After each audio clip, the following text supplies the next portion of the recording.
respects to their elders past, present and emerging. We extend that respect to Aboriginal and Torres Strait Islander peoples listening.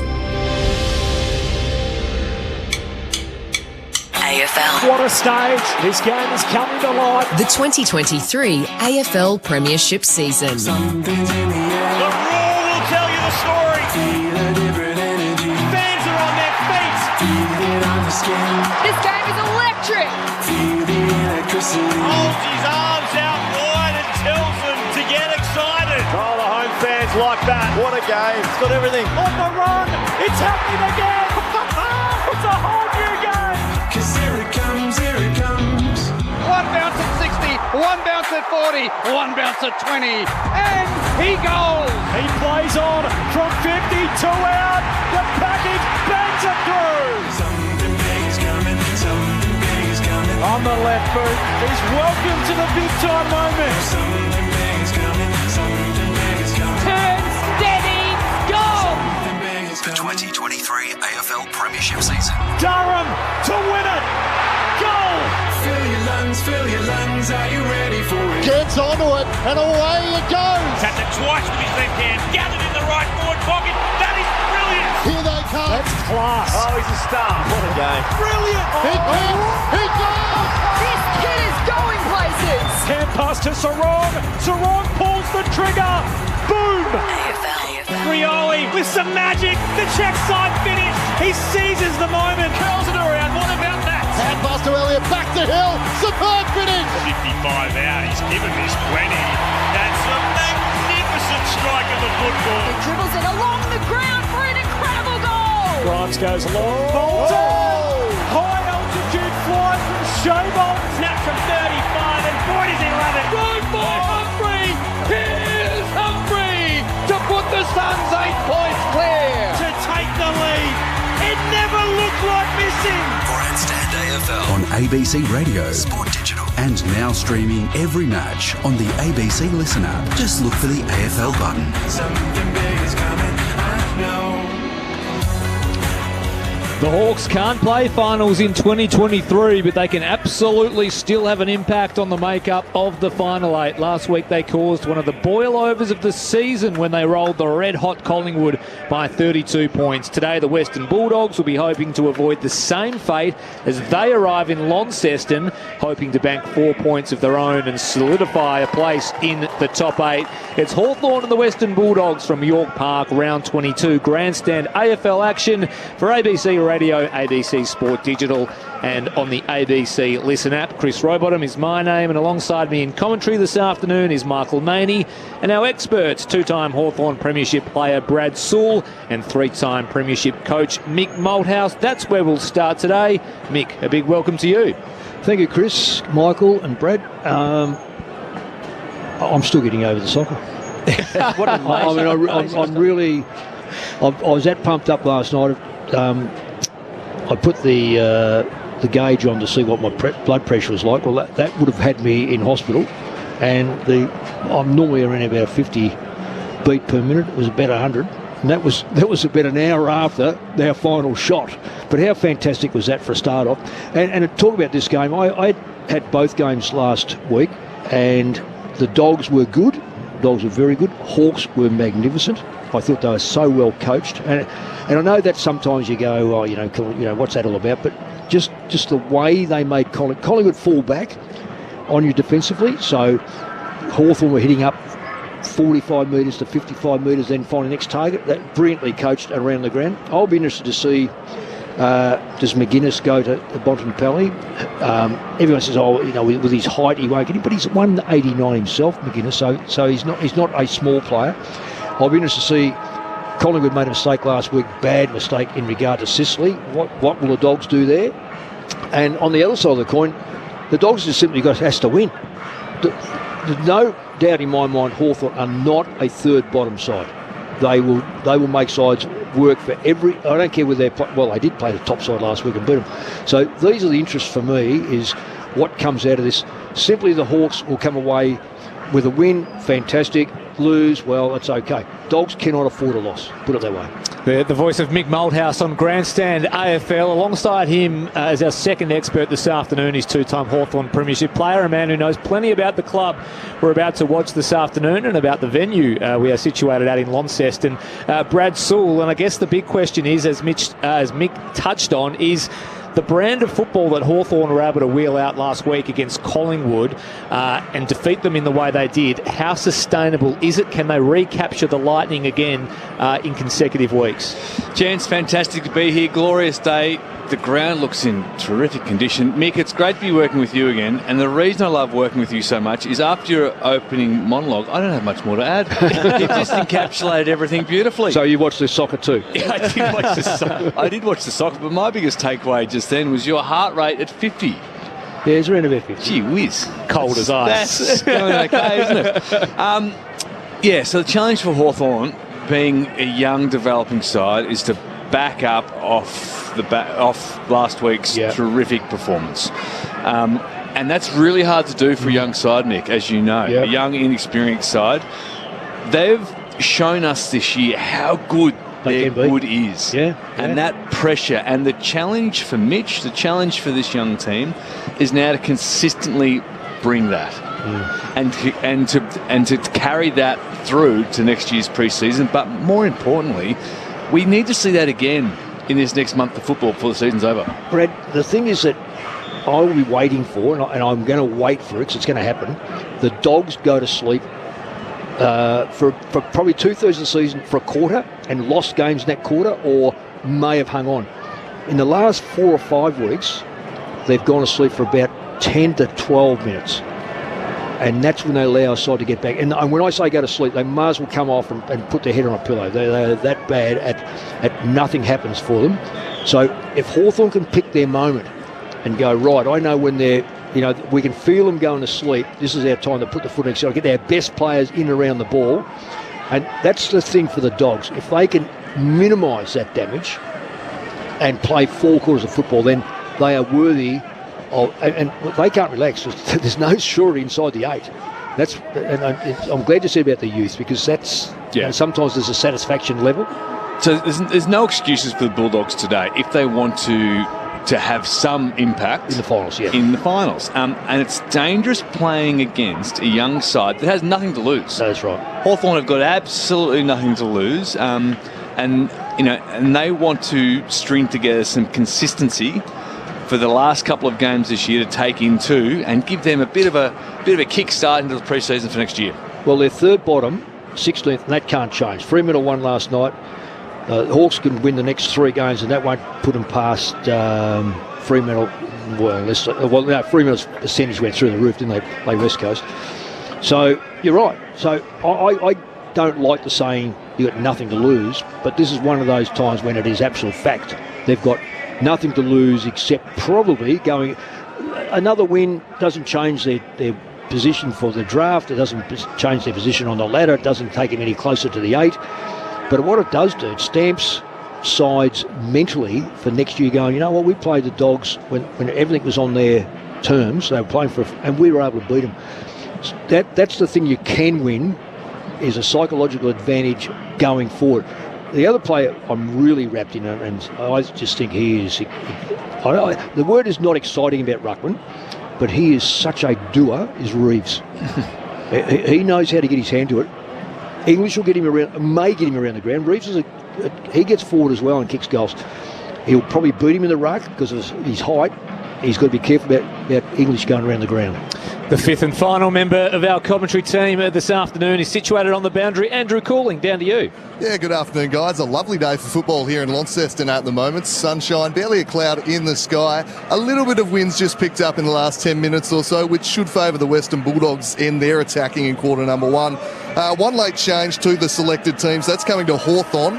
Denver Granger Barras is in for Brandon Ryan. He's a late withdrawal due to illness. Your substitutes today, Bailey McDonald and Oscar Baker for the Bulldogs. Hawthorn and the Western Bulldogs. A beautiful day in Launceston. Round 22 action for Grandstand AFL. Michael Maney with the first bounce. Marcus Bontempelli winning the toss and kicking to the left of your radio dial. So the bounce in the centre. Reeves reaches over the top, falls to English. English with a real high up and under kick. Waitman v Hardwick.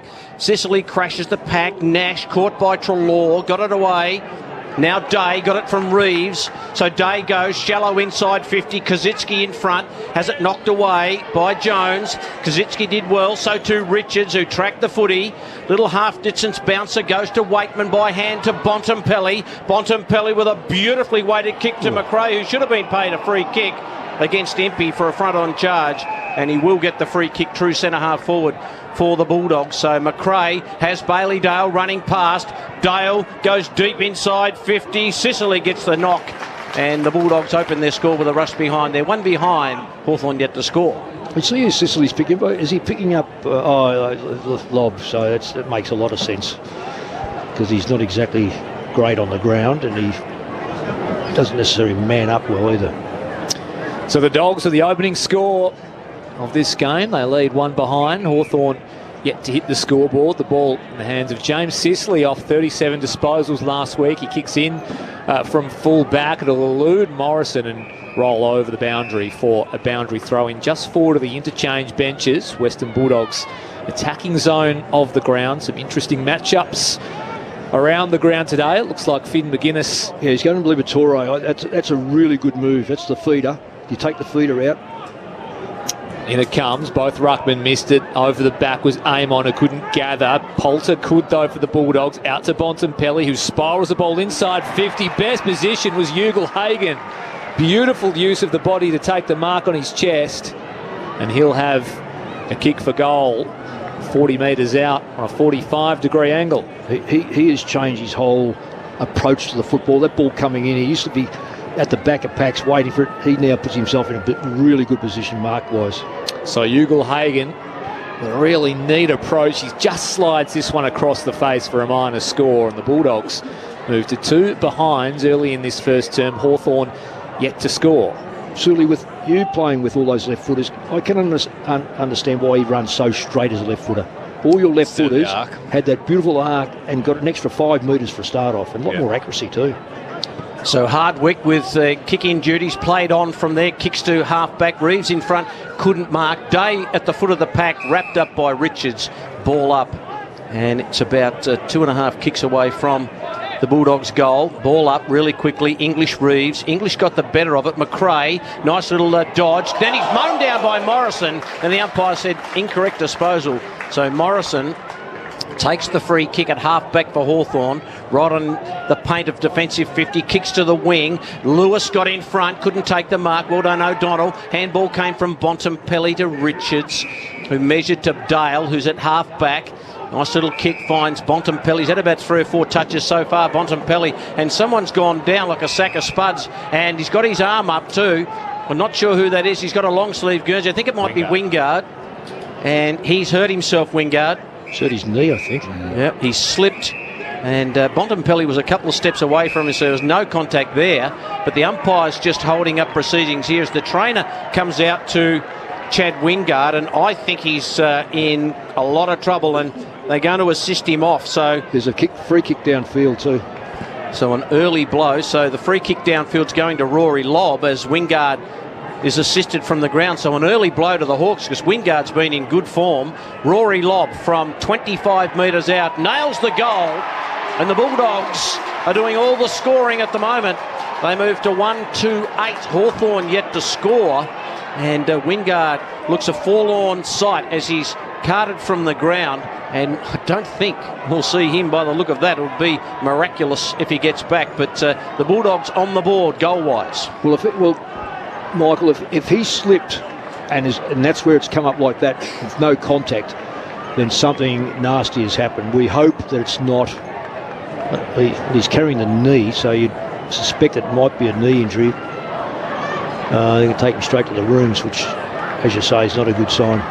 It's for a player that age, and he knows straight away. Put his hand up. He knows there's something wrong.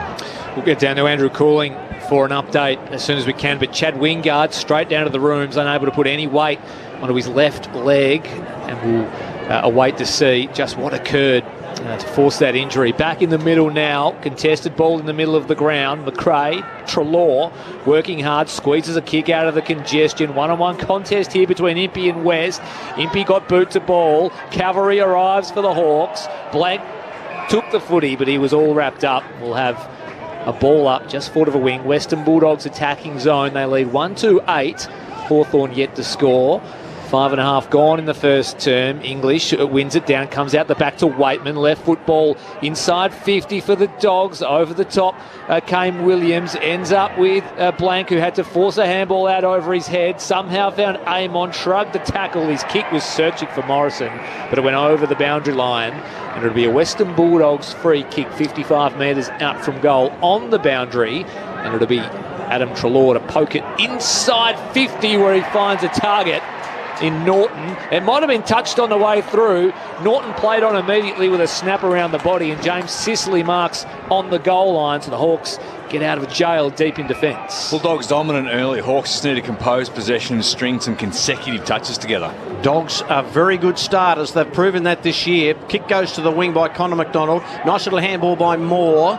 Taken by Bruce. He gives the handball back to Lewis, who's a long way from goal. Feeds the handball to McDonald. Caught by Jones. Under pressure, got a handball looking for Nash, but well done by Richards, who's really tracking it. Then got a little toe poke. Weddle cuts it off just outside his defensive 50. Peels the handball back to Sicily. Sicily's got to find someone, and he does. And he finds his man Scrimshaw in a bit of space, but he's kicked that right out in front of McGuinness on the bounce. McGuinness has got some work to do. Well, good hustling by Waitman. And, gee, they missed the target there, Hawthorn, and it rolls out of play right in front of the interchange gate. Terrific start by the Bulldogs. Their pressure's been fantastic. It has, but what about Waitman's work ethic? Yeah. Like, he was here on this wing early on, found himself in the goal square. He's now back on this wing, playing up the ground. Unbelievable work ethic. Shallow ball in. Reeves got it down to Nash, who's up and under left footer. Is not the best. Treloar at ground level, fed it beautifully. Looked like a bit of a scoop. The Dogs go forward. Norton. And their mark has been taken by Hardwick at halfback. So the Hawks under plenty of pressure in this first term. Yet to score, the Hawks. Hardwick inside the defensive 50 onto the bootlaces of Amon, but he's good enough to reach down and take the mark. Plays on and he's looking to switch things to the outer side of the ground. Eventually he cuts into the middle where he finds McGuinness, who marks on his chest. McGuinness goes straight down the corridor. Beautiful ball now to Granger Barras, who turns and goes and puts the Hawks inside 50, tracking back and taking the mark with outstretched arms is Reeves. Yeah, and let me say that set up about 2 minutes ago. Reeves stood at centre forward and made English pick him up, and then when Hawthorn were able to get that football, he made a move to the wing and left English in the middle of the ground, 10-15 metres of him. So Ned Reeves, just the 2 goals this season. He'll kick from 45-degree angle just inside the paint of 50, sends it on its way. Distance, no real issue. In fact, it was, because it was marked just inside the line by his opposing number in Tim English.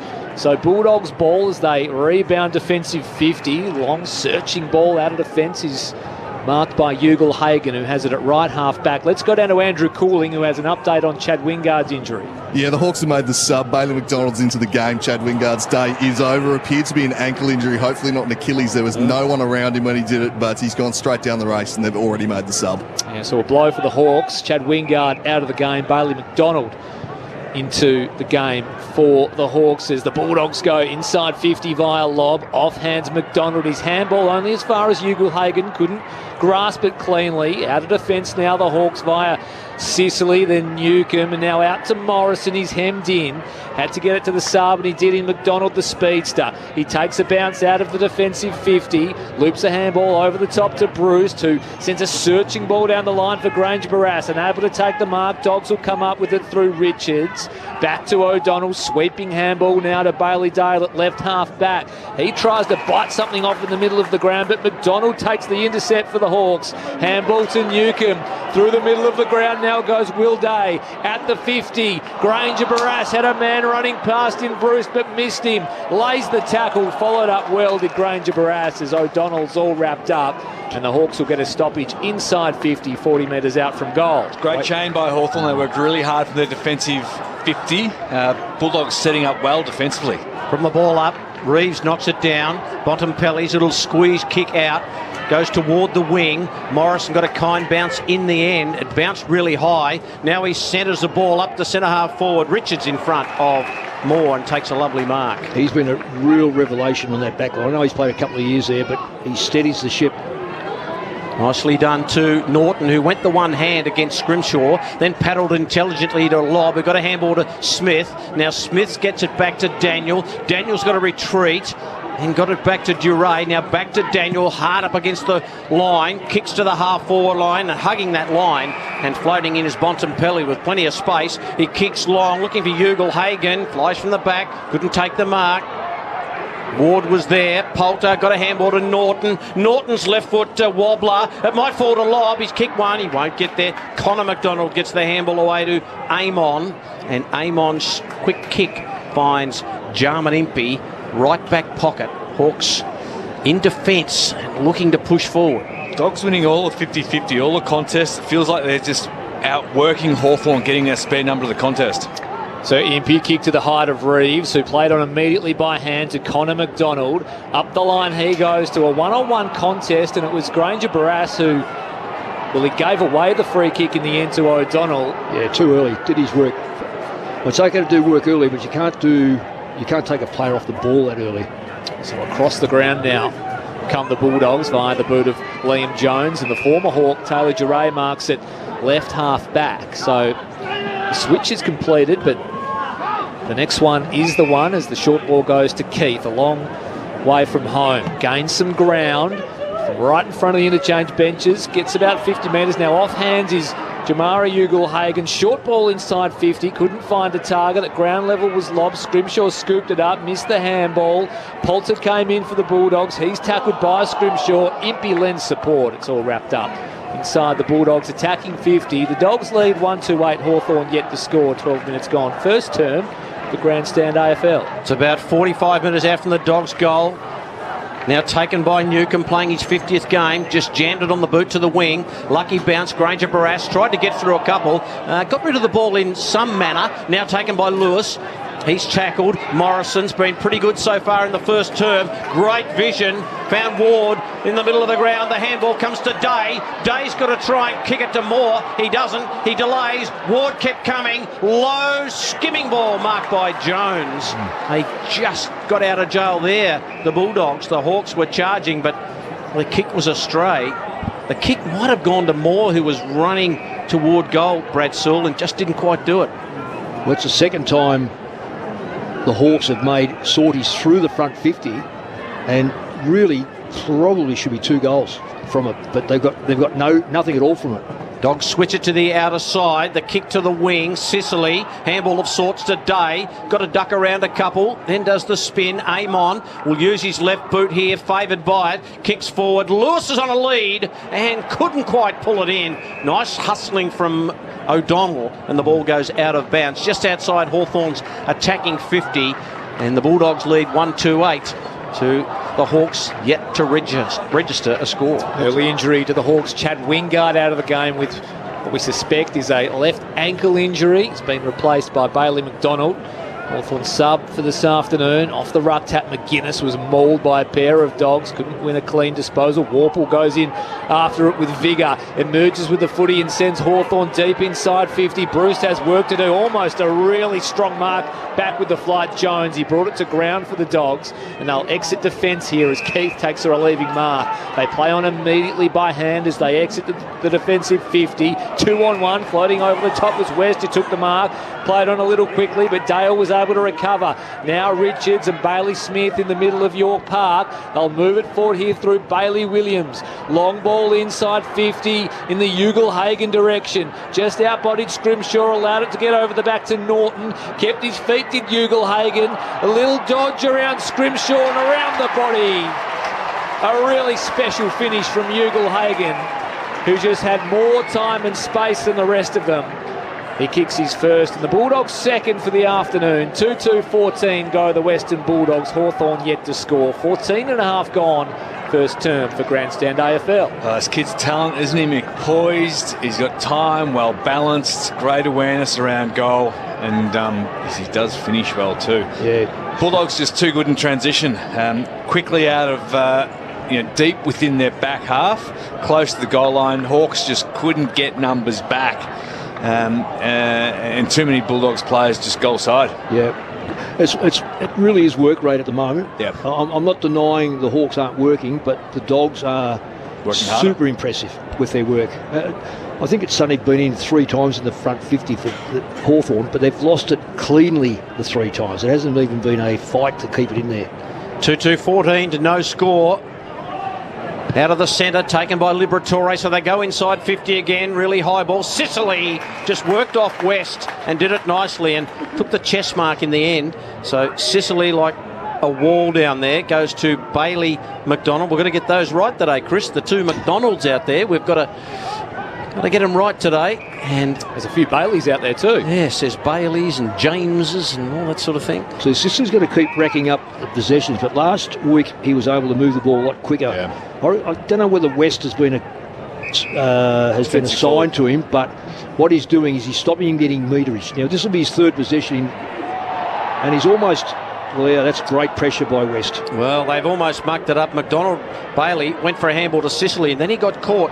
Now Bailey McDonald's got to be poised here. Did nicely, got away. Little chip kick, but he's turned it over to Treloar. Yeah, that's pressure. So Bulldogs have recognised here that Hawthorn generate their game predominantly from Sicily in their back half. They do, yeah. And Bulldogs have been fantastic in not allowing any of that transition. They're setting up really well outside their forward 50, so Hawthorn aren't getting any flow at all.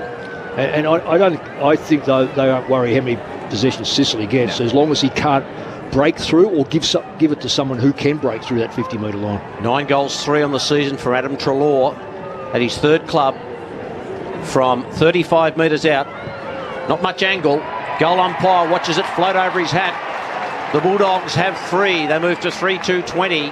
Hawthorn yet to score, and the Dogs really putting the pressure on the Hawks in this first term in magnificent conditions here at York Park. I'm just interested if we can find out from the bench, what is that win worth out there? Because we're watching the flags definitely favour the Dogs' end, but is it worth anything on the ground? I've never been on this ground before.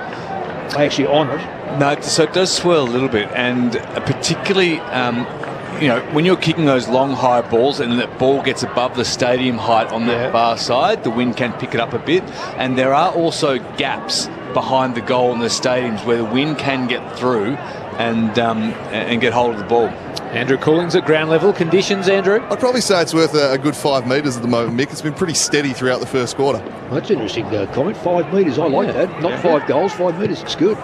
Back in the middle, Hawthorn get the centre clearance via the boot of Connor Nash. Inside 50, they go shallow entry. At the fall of the ball was Day. He was immediately tackled by McRae. He'll have a ball up 55 metres out. I was going to say, it's a really good way of putting it, because if you know you've got that 5 metres in you around the ground, it counts for a fair bit. Lob does the ruck work. Shark by Day, who shrugs off Jack McRae. Shot on goal is an absolute beauty.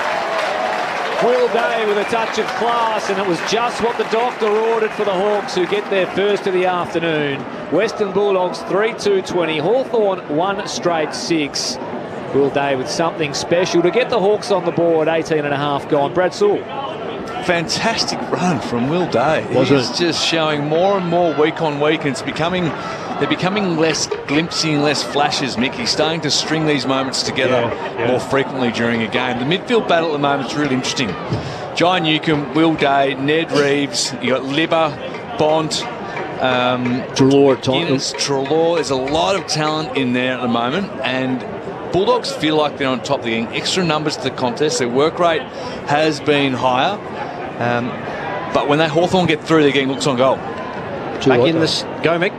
No, I was going to say that Will Day, he read that ball beautifully, because it was a Footscray or Bulldogs tap down, and he just read it so beautifully and had momentum with the ball. Changes direction so beautifully too, does Will Day. Another ball upcoming. There's McGuinness and He's trying to go to Liberatore, so I reckon McGuinness is going to run with Libba. Libba gets it. McGuinness is right on his hammer. It's still in the centre circle, and we get another ball up right in the middle of York Park. 3-2-20 the Bulldogs. Hawthorn 1 straight 6, so 14 points the margin. Ball knocked down. Libba goes off the ground, but it only goes a couple of metres. Ward couldn't control it. Bailey Smith's there for the Bulldogs. A little tap up, looking for English. English is caught by Warple. How did he get rid of it? Umpire said legitimately. In goes McRae. Quick handball to Smith. He's hammered by Newcomb. That is an absolute drilling by John Newcomb, and we get another ball up. Yeah, I'm just looking. We don't get supplied stats, so I'm using my phone. But Sicily has had 7. You wouldn't, and I'm watching West go with him wherever he goes. So there's no doubt he won't beat him in the air, but he'll make sure that he earns every ground ball. So he'll keep him away from it. It's a good ploy. The other one is through the middle. McGuinness is Liberatore is the feed player. So to take him out means that the other dog players really have to win their own footy. Hardwick out of the congestion, right to tackle and sends a 30-metre handball inside 50 for the Hawks. Moore was dumped, but McDonald got some clean footy. Found Newcomb by Henderson, a ball inside the forward pocket for the Hawks. Moore bounces to his feet, receives the handball, screws one back to the top of the square. But the relieving mark is taken, and taken well by O'Donnell. And there'll be a 50-metre penalty here against Mitch Lewis, who just arrived a little bit late. I like. It's an interesting. I thought Jones may have picked him up, but McDonald's done a pretty good job thus far. It'd be interesting when Lewis has got the wind behind him. So O'Donnell wanted lob, but we're left half forward for the Dogs. Didn't get him, but the Dogs will emerge with it through the smooth-moving Bontempelli. Inside 50, got the Dogs now a 2-on-2 at ground level. West did really well to keep it in. Hawks emerge with it, though, through Scrimshaw. Over the top now to Weddell, who clears the defensive 50 in the Lewis direction. Had plenty of company off hands. The Dogs will come up with the footy. Vandermeer wants to break away. Umpire says yes, he'll allow it. Advantage taken, and inside 50 go the Dogs. At ground level, McDonald was clean, lost it in the end. West goes in after it, got it out to Lob. Around the body he goes, one-on-one contest inside the square. Scrimshaw wins the day and takes the saving mark on the last line for the Hawks. That's a good matchup, Scrimshaw v. Ugelhagen, isn't it? It is. 2 left footers, good in the air, both of them, and at ground level. So a little short kick has found Nash. Matchups all over the ground are actually intriguing. It's good to see one-on-one football from time to time, just to see how they do go against a legitimate opponent, if you like. Nash kick to the wing, congestion. Warple in his 100th game for Hawthorn, kicks out wide. Granger Barras marks in front of Jones. Now this is the next bit of connection that they haven't had, as Lewis takes the mark a couple of steps in front of O'Donnell. And away goes Granger Barras, runs inside 50, sits it up looking for more, and the crash and the bash comes from Treloar, and he knocks it through for a behind. And Hawthorn, their first behind of the afternoon, 1-1-7. They trail the Western Bulldogs 3-2-20. Great work rate by Treloar to get back and intercept there. Yeah, indeed. Hope you're enjoying the coverage on ABC Radio, ABC Sport Digital, and of course the ABC Listen app. Bulldogs with the footy in defence. Alex Keith, 30 metres out from his defensive goal. Goes for a bit of a gallop and sends things out to the near side to a contest. Off hands, Impey couldn't gain control at ground level. McRae could. Wanted Smith with the handball. Eventually got him. He'll feed the 1-2 with Waitman. Moore gave chase. Just forced Smith to miss. Kick slightly up towards the wing. Contested ball, but the Dogs emerged with it through Norton. Handball in the Daniel direction. Kept it in Royal almost really cleverly along the boundary. Tried to kick it underground in the Bontempelli direction. It spills out. The Hawks fans wanted insufficient intent. The umpire wasn't going there. We'll have a boundary throw in. Yeah, he's probably got it right, you know, because the intent was to get it on the ground up to his teammate. But been paid before. There's been worse paid than that. In the rock contest, Reeves, but English won it down to McRae, who fed Caleb Daniel. Takes a bounce inside 50. He doesn't miss many of those, does Caleb Daniel on the run, but on this occasion he just drags it to the near side. A minor score for the Western Bulldogs. 3-3-21 the Dogs. Hawthorn 1-1-7 deep into the first term for Grandstand AFL. If he had stayed on his same line and not bounced it, he would have been in a better position. A bit further to his right, to bring the ball across his body, but by bouncing it, he was rushed into the kick. Can be a bit tricky kicking goals from that end, as a real horrible kick by, I think it was Hardwick who kicked it out for Hawthorn. Poulter couldn't take it. Connor McDonald, the handball back to Morrison. Now to Warple. Warple by foot finds Day on the wing on the outer side, or just at half back. Crowd wanted 50, but I don't think that was there.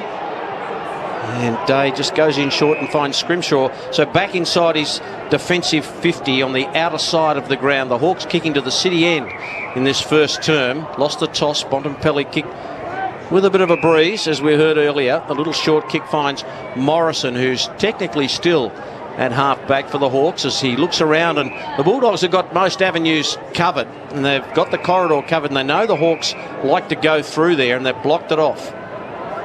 Bulldogs, terrific work here, just hemming Hawthorn in, not getting any flow whatsoever. All right, so Day runs off the line, called the play on, kicks long, big pack. Oh, there's a good mark, and that's been taken by Kazitsky. Can take a clunker, Kazitsky.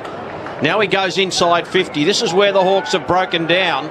And Jones got a tap away from the high ball. Vandermeer now falls to Bruce. Bruce goes to ground, and the umpires let it go as he paid a free kick to Bruce. Yeah, it was a really ordinary tackle by McRae. Sort of jumped in the air. When you jump in the air like that, you can only grab high. So this will be tricky for Bruce. He's on the right side for a right footer, and he's about 45. He's going to have to run around and kick it across his body. Decides to go the drop punt. It's not quite got the journey. Kazitsky can't take the mark, and it floats to the opposite side pocket. It'll be a ball in. 26 gone in the first term. Western Bulldogs 3-3-21. Hawthorn 1-1-7. Important for Hawthorn to lock this in, let some pressure build, as opposed to an easy exit again for the Bulldogs. Shadows of quarter time here at York Park, but the Hawks deep in attack. Reeves won it down. Dogs will come up with it though. Bailey Dale on the left boot, kicks beyond defensive 50. Sicily in best position, couldn't take the mark. Williams for the Dogs just dribbles one out in front of Ugle-Hagan, overruns the footy. Impey gathers the loose ball, keeps it in with some dash and panache, but his delivery inside 50 left a little bit to be desired, as he found Richards, and he switches the ball across the ground to Vandermeer. Bontempelli now picks it up on the bounce, releases Daniel by hand through the middle of York Park. Bailey Smith inside 50. Hardwick arrived late, brought it to ground, got it to Day, missed. Scrimshaw with the handball. Sicily has to ride the Norton tackle, gave it straight up to McRae, gave it to Waitman, round the body all the way to the line. Ugle-Hagan took the chest mark right in front of the behind line, and heel kick for goal. So a chance for Hawthorn inside the final minute goes begging. The Dogs take it up the other end. Ugle-Hagan with a chance for his second from the really tight angle, kicks it over his shoulder. Double fist pumps to the cheer squad behind the goals, and the Dogs add one right in the shadows of quarter time. They go to 4-3-27. They lead Hawthorn by 20 points. The Hawks 1-1-7 with 19 seconds to go. His first term for Grandstand AFL. Look, it was a great goal. The workload and effort of Waitman set that up. But I've got to say, if you're a coach, and have coached enough, that you want perfection everywhere, Ugle-Hagan, fantastic, but right in front of us, his effort to stop Impey was second rate, and that's his Achilles heel. Is he tried to tackle with his fingertips as opposed to his arms. Now, as it turned out, he was able to get back, which is from probably last year he would have been struggling to get back, but Impey turned it over to Richards, and that's what set the goal up. 4-3-27 the Bulldogs, 1-1-7 Hawthorn. Not long to go in this first term. We'll get another ball up, another stoppage here in the centre of this magnificently grassed arena. It's quite something to see. From the tap down, Day, little give to Warple to Nash, another handball back to Impey. This is where they've broken down Hawthorn. They kick it high, no one can take the mark, ball thumped away. Dogs defence doing well in this first term. Ball just outside Hawthorn's attacking 50 as the siren goes for quarter time here at York Park, entertaining the Bulldogs off to a real flyer. They looked the team in that first quarter. They booted 4-3-27 to the Hawks, 1-1-7. Some goal kickers for you before we take a short break from here at York Park. The quarter well and truly belonged to the Western Bulldogs. 2 goals to Jamara Ugle-Hagan. Adam Treloar kicked a goal and Rory Lobb kicked the first goal of the quarter. The only goal for the Hawks came via the boot of Will Day. So a 20-point advantage to the Western Bulldogs after one. 4-3-27 the Doggies. To the Hawks 1-1-7. Some injury news out of the Hawks camp. Chad Wingard in the opening minutes of the game suffered a left ankle injury. He was taken straight from the ground, straight down to the rooms and subbed out. Bailey McDonald replacing him. Hopefully the prognosis isn't too bad for Hawthorn fans. But we'll take a short break from here at York Park where the Western Bulldogs lead 4-3-27 to the Hawks 1-1-7 at the first change. ABC Listen. A lot of us want to know exactly how a major Silicon Valley bank could have failed, how a former comedy star is holding off a nuclear superpower, and how did a country a lot like Australia end up with 100% inflation. I'm Matt Bevan. Join me for a new season of my podcast, If You're Listening, helping you make sense of major news events shaping our world with new episodes weekly. If You're Listening. Hear it now on the ABC Listen app.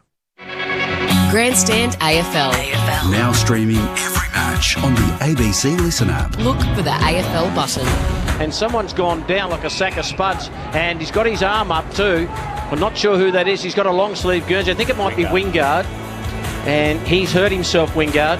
I think he's in a lot of trouble. And Michael, if he slipped and that's where it's come up like that with no contact, then something nasty has happened. Nice little kick finds Bontempelli. He's had about 3 or 4 touches so far, Bontempelli. There's a free kick downfield too. So the free kick downfield's going to Rory Lobb from 25 metres out. Nails the goal.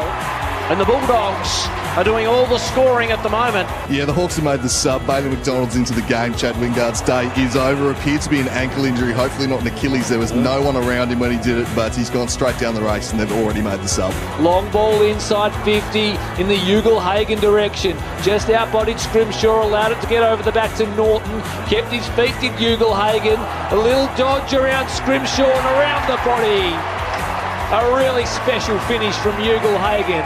Now Bailey McDonald's got to be poised here. Did nicely, got away. Little chip kick, but he's turned it over to Treloar. Yeah, that's pressure. 9 goals, 3 on the season for Adam Treloar at his third club from 35 metres out. Not much angle. Goal umpire watches it float over his hat. The Bulldogs have 3. Lobb does the ruck work. Shark by Day, who shrugs off Jack McRae. Shot on goal is an absolute beauty. Will Day with a touch of class, and it was just what the doctor ordered for the Hawks, who get their first of the afternoon. The 2023 AFL season. On radio, ABC Sport Digital, and now streaming on the ABC Listen app. Quarter time here at York Park, where the Western Bulldogs lead Hawthorn 4-3-27 to 1-1-7. 2 first quarter goals to Jamara Ugle-Hagan and singles to Adam Treloar and Rory Lobb. For the Hawks, Will Day with their only major so far in this game. Injury news out of the Hawks camp and some news out of the Hawks camp that it does look like an Achilles injury to Chad Wingard. He went down in the opening minutes of the game, straight from the ground, straight down to the rooms in the hands of trainers, and he is dealing with an Achilles issue. So the sub, Bailey McDonald, has been activated for Hawthorn, and he had some moments too in the first term. Brad Sewell and Mick Malthouse are alongside me in expert commentary this afternoon. Mick Malthouse, how did you see the opening term for both sides? Well, I've got to say, after watching both sides last week, and Sully mentioned it beforehand, who has the most stake, and also the fact that Hawthorn have got so many younger players, not always overly young, but younger players. The Dogs come out with you can tell, a mindset that they've got to make everything count. I thought that Hawthorn were probably a bit stiff in that first quarter. Twice they had opportunities, sorties to go inside the front 50 and actually score, but they elected to carry the ball a bit too far, lost control of both of them, both rebounded. But I've been impressed in, as I say, some of the matchups, and I'm looking here at some of the player stats. Will Day's had 9, Sicily's had 8, but he hasn't. 8 last week hurt Collingwood, 8 this week have basically been in the back 50, just coming outside and trying to set play up. hasn't worked. Well, when I say hasn't worked, the Dogs' work on him has been very, very good. Richards in the back half's been very good. I'm just trying to think. Caleb Daniels' possession rate's always good when he's got the ball. You'll notice he's going to the bench right now, but probably should have kicked himself a goal. He'd be saying, oh, why did I bounce that football? But outside of that, I'm just trying to find if I can get hold of... Bontempelli's had 7, and he had a lot of those very early. I'm trying to get Liberatore's stats. I'll get those, but he's only had the 3. Now, the stoppage work at the moment is 8 each, so I reckon there's a fair bit of that's been contributed to that Liberatore hasn't been able to get his hands on it. Intriguing battle unfolding. We'll wait and see whether or not that continues. The McGuinness-Liberatore matchup, but so far so good for Finn McGuinness. But it is the Dogs that lead, 4-3-27 to 1-1-7. Back underway in the middle of York Park as Treloar gets after Newcombe at ground level. It's all wrapped up. We'll have another ball up. Just forward of the centre circle. Up it goes. Reeves and English do battle. Reeves takes the footy, but English tackles him, and another ball up. Just go ask Sully. McGuinness has had 1 possession. Sully, you've been a tagger. You'd need to get more, don't you, for that sort of value? You do, but if you can keep Liberatore to 3 possessions a quarter, I'd take that. Yeah, well, that's what happened last week. We ended up giving him a vote last week because he only had 5 or 6 possessions. Impey's kick to the outer side, chopped off by Vandermeer, who sends the Western Bulldogs to half forward. Rolling ball. Amon got back first, shared it with Newcombe. Now back to Impey. Went one way, then the other. Eventually released Hardwick on the outside. He was dumped as he sent a high ball towards the centre wing on the outer side. Kazitsky made the contest, kept his feet, but there's the Dogs arriving with numbers. Off the back of the pack was Bailey Williams, received the handball from Treloar and sends the Dogs inside 50. Jamara Ugle-Hagan missed it. Amon come up with it, shared it by hand with Morrison, relieving ball now to Dylan Moore at left half back. Moore right in front of us here. Goes short, not a good kick. Duray took the mark. Amon was the target, but Duray right in front of the interchange gate on the grandstand side of the ground. Kicks a shallow inside 50. Ugle-Hagan set up perfectly for him. Sticky fingers. Now, can he find a target? He's looking for Norton, but the kick did fade. Well done by Ward, who got a handball away to Impey, who's had a bounce. Bontempelli's just about got him. Tackled him, but he got the handball away. Ward has got to go the bounce handball back to Impey. Gee, Hawks have just made a bit of a meal of this, but now Connor McDonald takes the mark. Outer side half-back, switches inside and finds Newcombe.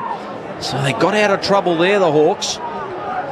Now Newcombe goes wide and finds Lewis. So Lewis working a long way from goal. He's on the wing on the outer side. The Hawks are kicking to the Invermay end of the ground, which is to the left of your radio dial. The short kick finds Newcombe. They're always looking for Sicily, who's covered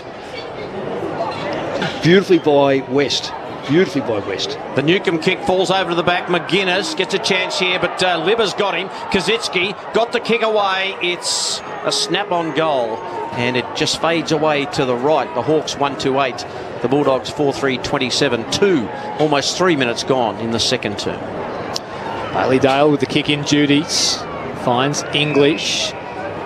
Still inside defensive 50. He'll pop one over the top now to Keith, who kept on running, and he releases Richards by hands, and the Dogs are away on the near side. Kicks to a 1-on-1, and Artie Jones takes the mark in front of Amon. Inside 50 they go to Ugle-Hagan. Scrimshaw did well getting back to effect the mark. Waitman gave chase. He was hassled by Morrison. Boundary line eludes all comers. Will have a boundary throw in 5 metres around from the right hand behind post.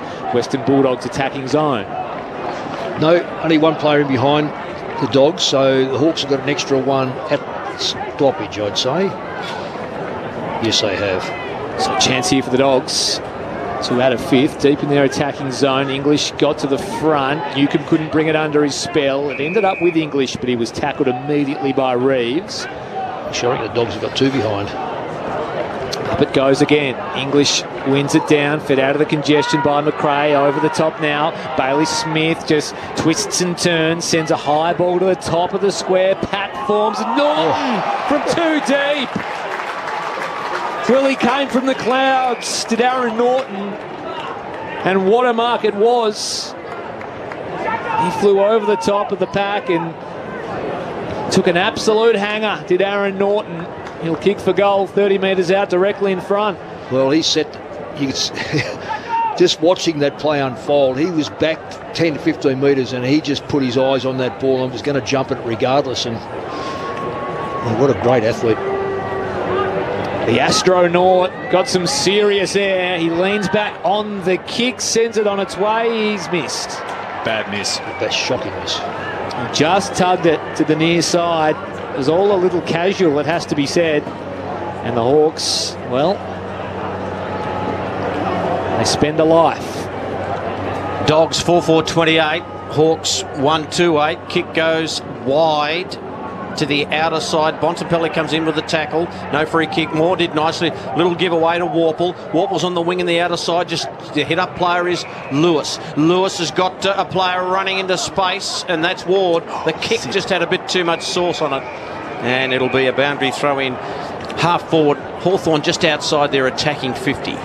Bulldogs' work rate has been fantastic. Hawthorn just caught on their heels. That same urgency that we saw last week hasn't been apparent today. Up it goes. Reeves gets to the front. Who's he knock it to? So it goes to the boundary. Warple's there, and also Caleb Daniel. And another ball in front of the little scoreboard over the mini hill, I guess you'd say. Yeah, this ground is going to have quite a bit of money spent on it, and we're going to close that gap on the outer side, and there's going to be a nice stand right around there. So it's going to be terrific in a year or two. Here's Ward from the boundary throw-in. Just outside Hawthorn's attacking 50. Bailey Smith had the ball, lost it. It wasn't a free kick. In goes Warple. Caleb Daniels there. And another stoppage. It's just outside Hawthorn's attacking 50. We've gone 6 minutes in the second term. So up it goes. Off the ruck contest was Warple, who shrugged off a couple of dogs. Now the Hawks will release Amon by hand. Ward, Amon, back to Morrison, inside 50, and once again the finishing touches just haven't been there from the Hawks. Kick wasn't 15 though, as the Dogs attempt to exit. Bailey Williams by hand, dragged off his kick by Warple. Cries of ball. Newcomb flying shot on goal was smothered. Spilled out to Kazitsky. At ground level was Ward. Got it up to Reeves, who kicked around the body. And it was always ambitious from the ruckman. He misses to the right-hand side, a minor score for the Hawks, who go to 1-3-9. They trail the Bulldogs 4-4-28, 6.5 gone. Second term for Grandstand AFL. Big Ned is getting a bit of the football today, Reeves. His ruckman, Mick, they do develop a little later, and he looks like he's starting to develop a bit. Oh, I think he's been terrific. I watched him from a couple of years ago to now. He's going to be a premier ruckman in the next couple of years. Make no mistake about it. Caleb Daniel kicks to a pack. Poulter got his hands on it, tried to paddle forward, chopped off by Hardwick. Hardwick, nice little handball away to Kazitsky. Now to Amon. Amon goes with a long kick to the 10-yard square. Who can take a mark? Liam Jones can. This is where the Hawks are breaking down. Jones with the chest mark in the end in the 10-yard square. And a little chip kick finds Williams on the outer side. Half back, still inside defensive 50. So Williams will kick an up and under kick to the wing. A lot of players around this, and Sicily just stands tall, takes the mark, then sees Newcomb running into the middle of the ground. Newcomb's got Morrison on a good long hard lead to this side of the ground, and Morrison takes the mark. Now this is the kick. This is the kick that the Hawks haven't been able to perfect. This kick from Morrison looked okay. Moore couldn't take it. In goes Kazitsky. Just a little gift to Moore. Moore snaps the goal.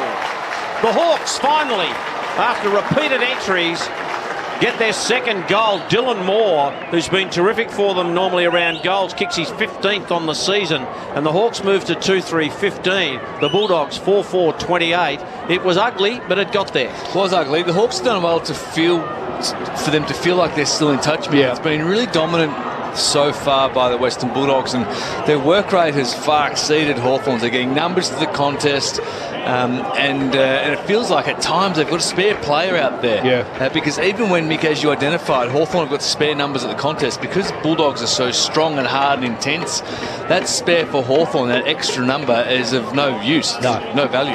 No, and if you're hurried with your kick, you just kick it straight back to the Dogs. Andrew Cooling's on the boundary. Richards has just gone back out there for the Bulldogs. We've spent the last 5 or 6 minutes in the hands of trainers and physios getting a left quad worked on, so they're going to see how he goes, but the substitute's been doing a few run-throughs, so one to keep an eye on for the Dogs. Back in the middle we go. Hawthorn kicked the first of the second term. It's a wonky old bounce from the umpire. We'll go again. So English and Reeves do battle. They go after it at ground level. No clear victor. Nash came up with it, got it to Warple. He was tackled. He somehow broke free of 3 Bulldogs and got a kick inside 50. Really strong work from Warple. On the second bite, Mitch Lewis grabbed it on the third, kick around the body towards the teeth of goal. It's off hands and over the line for a minor score. So Hawthorn peppering, and we heard from Andrew Cooling earlier that it is a slight breeze advantaging the left-hand side of the ground, a 5-metre breeze, he described it as the Bulldogs bring it in, but it's now out of bounds on the outer side. Good period for Hawthorn here. I think yeah, it is. It doesn't feel like Western Bulldogs have gone to sleep. The concern you had, Mick, but Hawthorn's pressure intensity's lifted. Yeah. James Warple looking a little Brad Soulish, I must say, in that exchange. Just plucking the ball out of the congestion. The ball up, Hawthorn in attack, English tackled, Day, lovely handball to Connor McDonald. Connor McDonald around the body, has missed to the near side. The Hawks peppering away, 2-5-17, the Bulldogs 4-4-28. We've gone 10.5 in the second. Yeah, it's living in the forward half of the Hawks. And that wind is no excuse. It's what the Dogs have failed to do this quarter compared to the first quarter is actually run the ball. Bontempelli now just back of a wing, kicks towards right half forward in the lob direction, but getting in the way and making a nuisance of himself was Weddle. That's probably got to do with that breeze there, because I reckon that first quarter, Lob, being a ruckman, stood too far forward or too far back, just didn't read the wind at all. From the boundary throw in as Tom Liberatore makes his way back onto the ground. He's immediately smashed into by Warple, but got a handball out to Bailey Smith. He tried to elude the tackler. He couldn't quite shake Morrison. Cries of ball. Must have got a handball out somehow. Connor Nash, he got rid of Bailey Smith to Reeves. Now back to Warple. There's a player down here, a Bulldog. And that might be Tom Liberatore. Yep. And it is. And he's in a little bit of bother here on centre wing near side. He must have really copped one sweet. Well, he did, in fact, from James Warple, because Tom Liberatore is not an easy man to keep down. So 2 trainers have made their way from the bench to Tom Liberatore, who's just emerging very, very gingerly and looking very wobbly as he makes his way to the Bulldogs bench. Copped a knee, I reckon, or a shin anyway. No, it's a knee. He's got the wobbly boots on. Yeah. He's out of the game, I'd say. Yep, and for a week. Yep. Well, it's interesting now. This is where now you watch where McGuinness actually starts to play. So does he now go to the next target, which could be McRae, could be Bontempelli?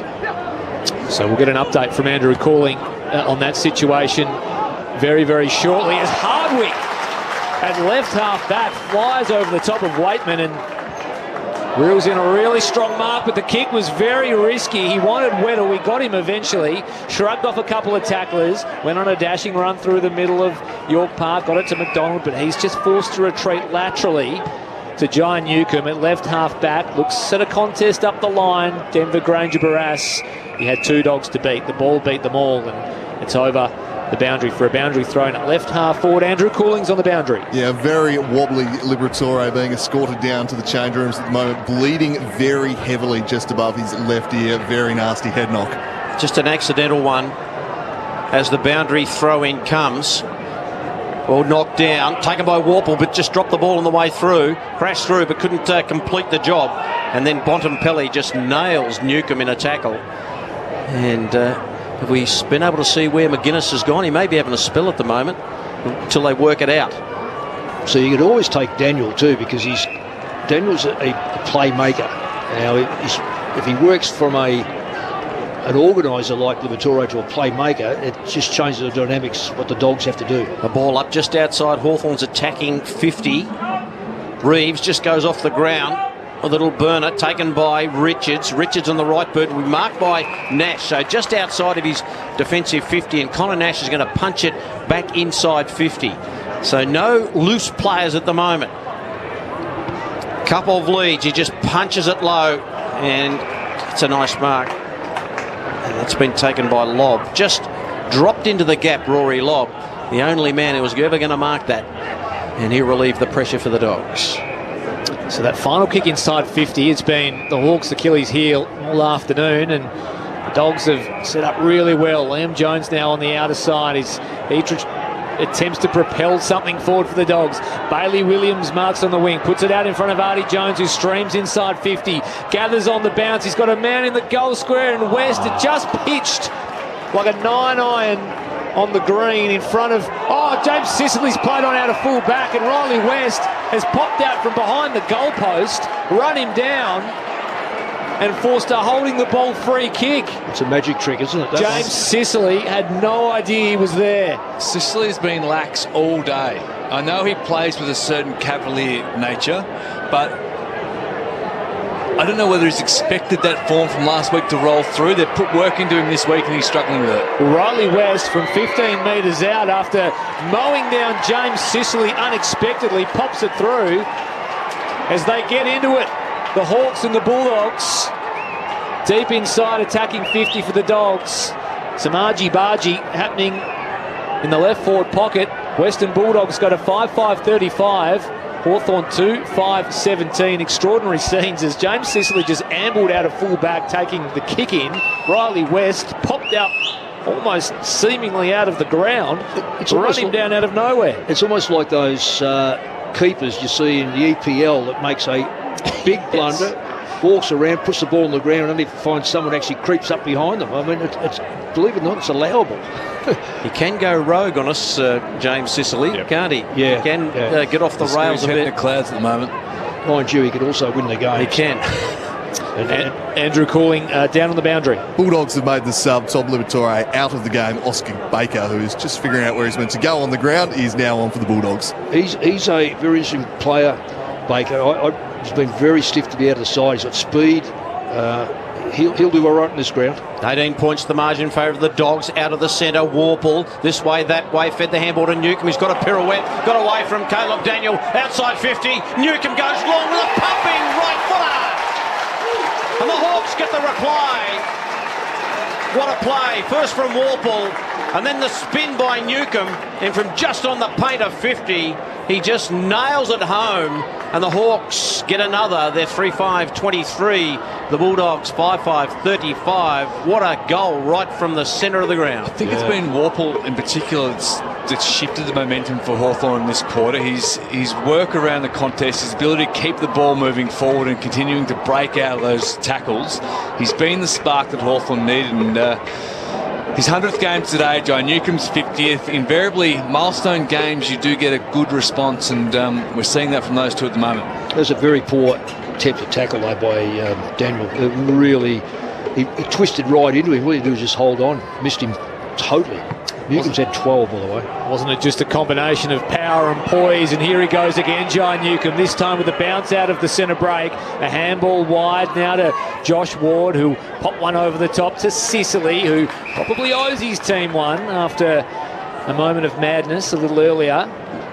He marks just forward of the interchange benches, up against the boundary. He'll send the Hawks inside 50. Pack will form. Dogs have the numbers. Offhand, Connor McDonald immediately tackled by Bailey Dale, brought to ground. A ball up 40 metres out from Hawthorn's goal, trailed by just the 2 goals. Good contest unfolding here in Launceston. Warple's been big. His handball was picked off by Bailey Smith, who went around the body, clearing defensive 50 for the Dogs. Ball in dispute here, just forward of the benches. Poulter gets there first for the Western Bulldogs, but his kick forward is chopped off by Josh Weddle, who marks right in front of the broadcast position, concedes some ground back to Ward. Now the short ball is good to Wimpy. So just back of the square, he goes inside to Newcombe, who's lifted in the last 5 minutes. He flares things to the outer side of the ground, where Hardwick takes the mark. Kick toward the centre wing is a little sloppy from Hardwick. Wanted Connor McDonald, but it was over his head, and Alex Keith sees it over the boundary line. So a boundary throw in at centre wing on the outer side. Hawthorn 3-5-23 trail the Western Bulldogs 5-5-35. Tom Liberatore out of the game after a head clash. Oscar Baker, the activated sub. Just looking at some of the stats, McRae hasn't kicked the ball. He's had 7 hand passes. They need him getting the football because he's generally a penetrating or a good positional kick. Ball's at half forward slightly for the Bulldogs, taken by Sicily. It's at the outer side of the ground. What a kick, what vision to find Connor McDonald. Might have been 50 against McRae. Connor McDonald says, no, I'm off to the races. He kicks, looking for a teammate. And the mark taken by O'Donnell, I think it is, who's standing up back there against Granger Barras. The kick was just to a pack. Now the O'Donnell kick is not good. Chopped off by Connor McDonald from 47 metres out. Loads up and the kick's across the face and just scrapes in for a behind. The Hawks are coming 3-6-24. The Bulldogs 5-5-35. Almost 20 minutes gone in the first term here at York Park. They need to hit the scoreboard, Hawthorn, with momentum. Oh, yeah, they've got the momentum. I just thinking about McDonald. He's been really good, but chewed off far too much just then. He's a young player, just what the Dogs need, particularly to back up Jones, who's been extraordinary since he's come back. Caleb Daniel takes the bounce and exits defensive 50 as Jamara Ugle-Hagan marks on a long lead at left half back. Into the middle he goes. He finds Williams, who releases Bailey Smith by hand, and now it's Alex Keith, who just runs into a little bit of trouble, has to concede back to Williams by hand, nurses a ball inside 50 to Poulter, who marks right on the paint of 50. He wheel around onto his left boot, send a dangerous ball to the top of the square. Sicily stands tall, takes the defensive mark for Hawthorn, and he releases Connor McDonald. So the Hawks now with a chance to rebound, but nothing much doing up the ground for McDonald, who just stops and props and waits for something to unfold. Eventually he comes off his line and sends a neat ball up the line to Granger Barras. He wants to get things moving, and he does. Releases Amon by hand. Short ball over the top now to Lewis. He released Warple. Inside 50 go the Hawks to the smallest man on the ground, just about in Moore. And it was very, very easy pickings for English, who releases Vandermeer with the short ball inside defensive 50. Bulldogs 5-5-35, Hawthorn 3-6-24, 21 and a half gone. Second term for Grandstand AFL. Vandermeer got it to Keith on the outer side. His kick found Duray. Duray to the run of Baker. Baker's got a kick with his left boot, looking for Waitman, but coming from nowhere and taking the mark. I think it was Hardwick, who's taken a lovely mark. Took the stuffing out of him, but he's taken the mark and gone short to Impey. Impey goes short again to Newcomb. Newcomb just waits. Aim on. Good user of the ball, and he does it beautifully and finds Bruce 40 metres out directly in front. A precision type forward action by the Hawks. Well, they've been most impressive this quarter. That wind, I don't know, it's psychological, surely. The Dogs have just failed to run the ball. Hawthorn are doing all the attacking, and as Suli said before, they've got to make the Dogs pay for it. To bring it back to 5 points, Bruce hits the post. Doesn't miss from almost anywhere in the ground, Luke Bruce, but he's missed there. 10-point margin, Hawthorn 3-7-25, Dogs 5-5-35, 22 and a half gone in the second term as the ball comes back into play. All-time leading goal kicker at York Park is Luke Bruce, and Ed Richards off the kick-in has run too far. Well, it'll be a Hawthorn's free kick. About time they started to pick backline players that run out and run 30 metres. This will be probably the second or third time this year that I've seen it, and yet I could say that 100 times players run more than 15 metres. So it's a legitimate free kick. They just forget to bounce the thing, or they think they can run it out as far as they like. Tough kick from this pocket because there's a little channel between the two grandstands there. The wind comes through. Denver Granger Barras will be the recipient. Late addition to the squad overnight following the omission of Brandon Ryan from illness. For his first goal of the afternoon, he sends it on its way. It's not a bad-looking kick, but he's just missing to the near side. The Dogs get out of jail off the back of the Ed Richards free kick. He's going to have another crack out of fullback. You were here before, Sully. You picked it perfectly. What's that? Sorry? The kick for goal. Bontempelli marks the Richards kick, but he's turned it straight over to Impey, who marks on the outer wing. Inside 50 go the Hawks. Again, it's a 2-on-1. Lewis Might have given away a free kick in the contest. Umpire said no, it'll be a boundary throw-in. The right forward pocket for the Hawks, who are pressing deep into this second term. Mitch Lewis has been playing up the ground a whole lot today, hasn't really got deep. No, he might. Yeah, it's interesting for him playing up the ground. I'm half suspecting they don't want Jones to go up the ground, so that may be why Donald's been forced onto him. And Dylan Moore just screws it around the body, and it's been marked by O'Donnell in his defensive 50, about 40 metres from his goal. He'll kick to the outer side, to the wing, to a pack. Weddle got in front, couldn't take the mark. Roving it was Newcombe. He's tackled by Bailey Williams, and a ball up. Hawthorn have been all over the Dogs as far as these stoppages go. I haven't got the figures in front of me, but they just seem to be clearing the ball so much better. Dogs might get a clearance here. To Bonaventure away to Treloar. Treloar's left foot kick. A bouncing ball. Blank couldn't take it. Just hit him in the knee. Taken by Scrimshaw, and maybe a free kick. Was it a throw? Yep. And it'll go to Aaron Norton. Well, they need to tidy up these in the AFL. There's a lot of throwing going on everywhere. Yeah, he just handled it. But talk about tidying things up. A player like Norton has got to score. That first one he missed was it's bread and butter for a key forward. You just cannot afford to miss those. And this here, as much as it's into the breeze, he should knock this over. For a 15-point lead, Norton from 47 just lays back on the kick, and he might have kicked it even out of bounds on the full. Just lazy. Across the face, just about 4 steps, and laconically just put it to boot and didn't score. And the free kick will go to Scrimshaw in the back pocket. So there's no one on the mark. And Scrimshaw ducks around Waitman. Now he's got a problem. Got to kick with his right boot, which is his non-preferred. No mark taken. Ball paddles away. Poulter's there. In fact, Vandermeer now taken by Bruce. Got it to Nash. Nash. Who's he got? Kicks long. O'Donnell and Lewis. And Lewis has given away a free kick. He's done well. O'Donnell, he's done well because his body positioning has been very, very good. Dogs' defence has been very, very good this afternoon. Restricted Hawthorn to just the 3 majors so far as they play some kick-to-kick. Inside defensive 50. Eventually Jones finds a target in Bailey Williams, who had some space on the near wing. He releases Vandermeer now by hand, and he'll send the Dogs inside 50. He wanted lob, but he got him over the top. He was too tall for Weddle. Outpointed him and took the mark. And Rory Lobb will kick for his second goal. Reasonably tight angle. Distance no trouble, however. A tough kick from there. Tough kick with that breeze, plus his right leg to the fence.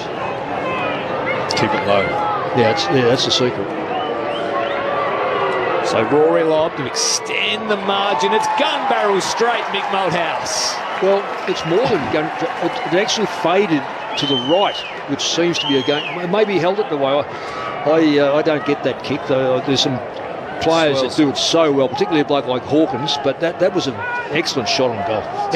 6-5-41, the Western Bulldogs. Hawthorn 3-8-26. Rory Lobb kicks his second. The Doggies extend the lead, 27.5 gone. Second term for Grandstand AFL. Brad Sewell. They've done well here, the Bulldogs. Momentum has been against them. Hawthorn have controlled the game for the most part. It's been played in their half without really doing much damage to the scoreboard. And Western Bulldogs, with a quick transition there, Lobb just too smart, too tall, just outpointed Weddle.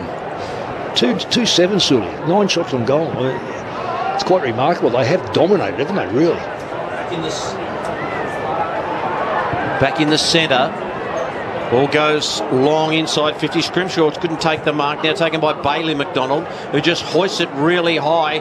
Moore got a nudge. Umpire said no. Fell over the back to McGuinness, who just simply couldn't pick it up. Then handball over the shoulder was smart. Now taken by Newcombe. Newcombe feigned the handball. Cuts back inboard. Got the handball away eventually, but it was to the bootlaces of Warple. Followed it up. Now it goes to Amon. Amon's outside 50. Loads up. Long kick. It fades. It fades through for a goal. Wow.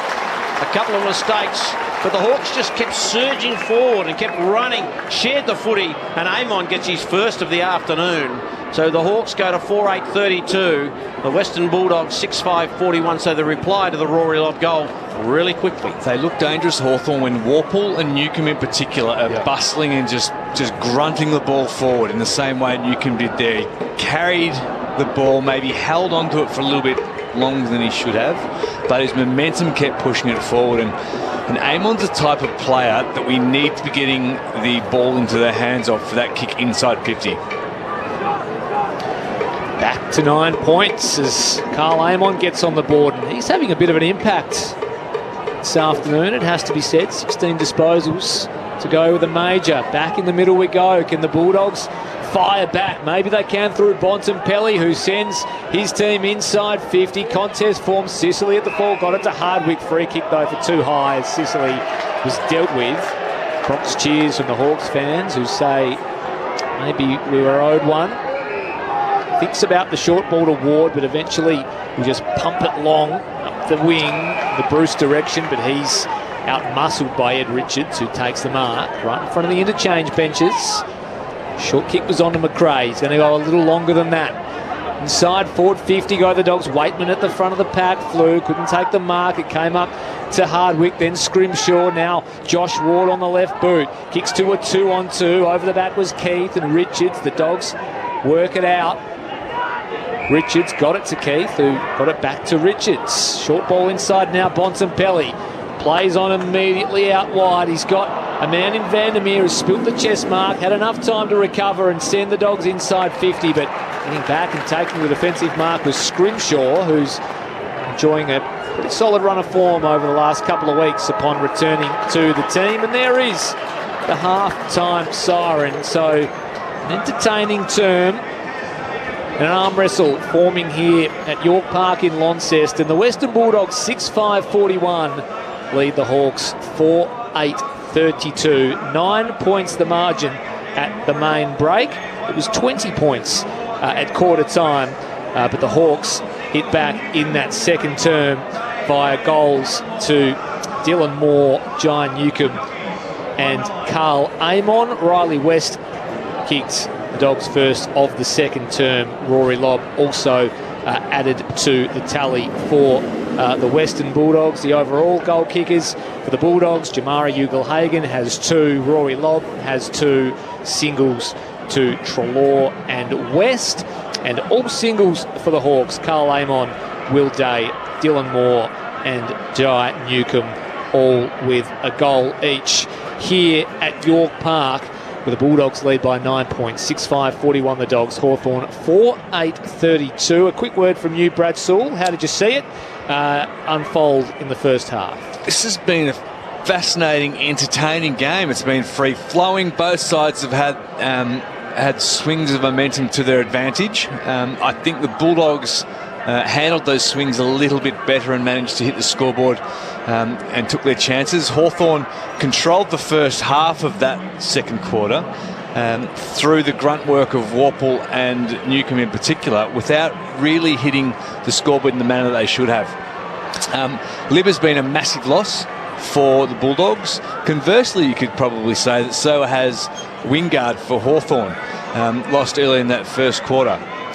So 2 subs have been activated. Chad Wingard went off the ground very early in the game with an Achilles issue. He was immediately withdrawn from the game. Bailey McDonald came in for the Hawks. And Tom Liberatore out with what we think is concussion after suffering a pretty brutal head knock in that second term. Oscar Baker, the activated sub for the Western Bulldogs. Hope you're enjoying the coverage here on ABC Radio, ABC Sport Digital and the ABC Listen app. A reminder, following this game, you're off to the Adelaide Oval where Port Adelaide are playing the GWS Giants. But for now, we're going to take a short break and head to the ABC newsroom. On the other side, you'll be returning with us at York Park, where the Western Bulldogs lead Hawthorn 6-5-41 to Hawthorn 4-8-32. Let's check in with ABC News.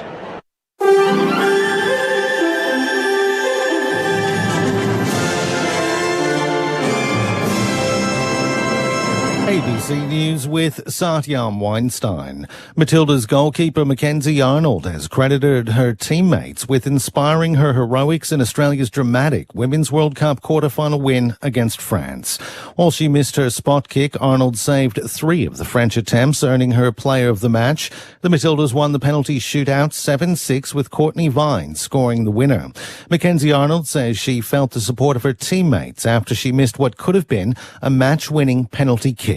Especially when I missed my penalty, I was so disappointed in myself that I didn't win it for the girls, but then to turn around and look at them and just to see they all have my back, they really kept me in the game, so it's credit to them just as much as me, and I'm so proud to be a part of this team.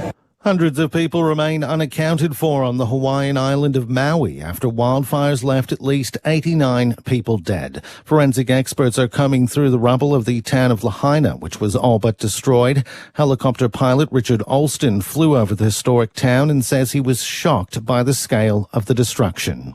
It was just unbelievable. It looked like a scene from a movie, from a war where a place had just been bombed and all that was left was the smoldering rubble. And I just kept saying, oh my gosh, because we were not prepared to see what we saw.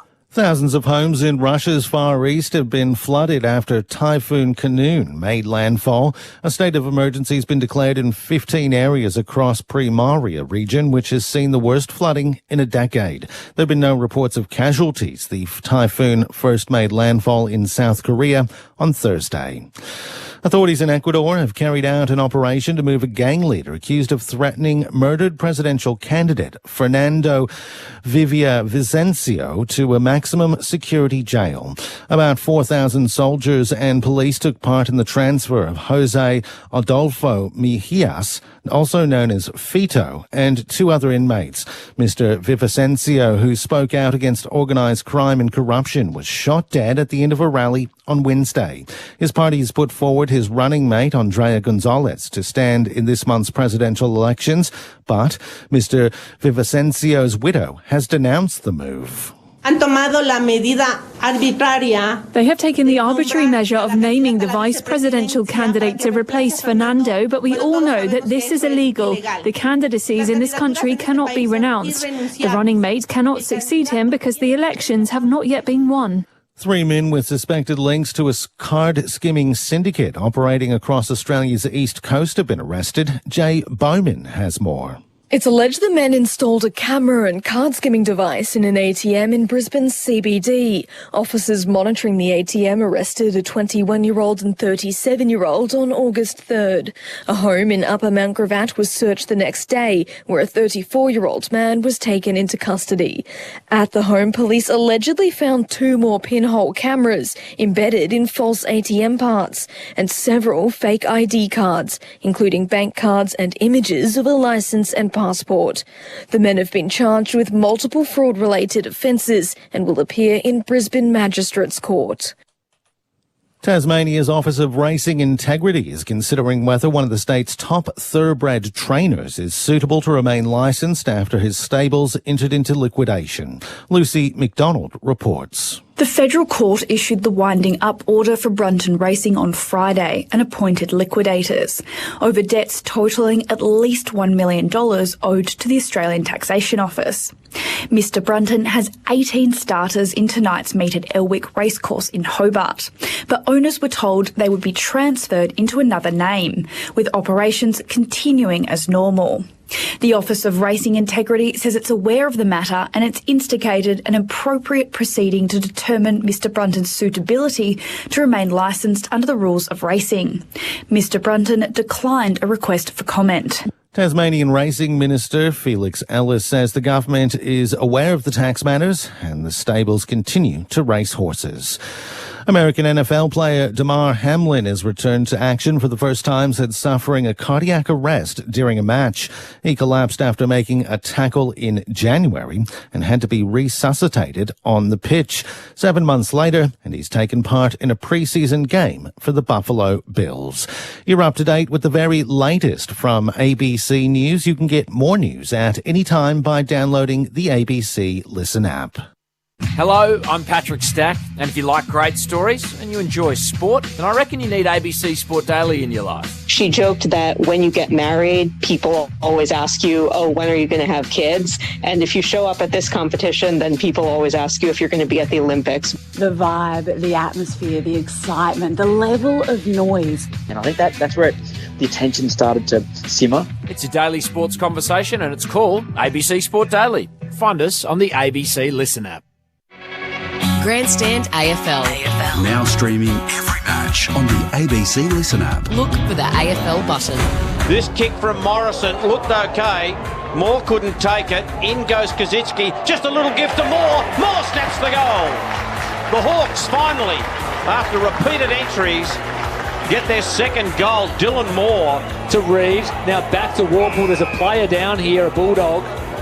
And that might be Tom Liberatore. Yep. So two trainers have made their way from the bench to Tom Liberatore, who's just emerging very, very gingerly and looking very wobbly. Yeah, very wobbly Liberatore being escorted down to the change rooms at the moment, bleeding very heavily just above his left ear. Very nasty head knock. Gathers on the bounce. He's got a man in the goal square, and West had just pitched like a 9-iron on the green in front of... Oh, James Sicily's played on out of full back, and Riley West has popped out from behind the goalpost, run him down, and forced a holding the ball free kick. It's a magic trick, isn't it? James Sicily had no idea he was there. Riley West from 15 metres out after mowing down James Sicily unexpectedly pops it through as they get into it.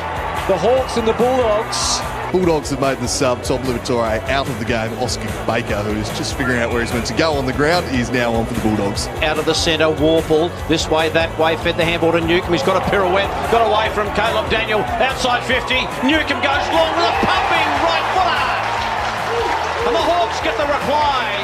What a play. First from Warple, and then the spin by Newcombe.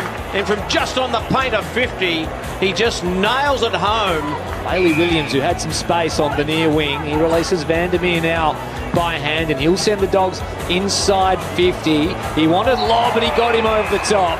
He was too tall for Weddle, so Rory Lobb to extend the margin. It's gun barrel straight, Mick Malthouse. That was an excellent shot on goal. The 2023 AFL season. On radio, ABC Sport Digital, and now streaming on the ABC Listen app.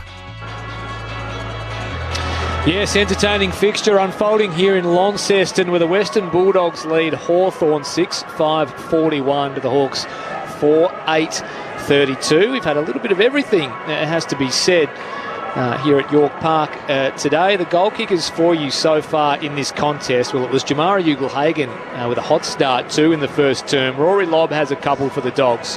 Adam Treloar and Riley West have singles, while for the Hawks, all singles, Amon, Day, Moore and Newcombe, the four individual goal kickers for Hawthorn this afternoon. Some injury news out of both camps. Chad Wingard was removed from the game very early with an Achilles issue. He went down in the opening minutes and was taken straight down to the rooms and taken from the field of play. Bailey McDonald immediately injected as the Hawthorn sub.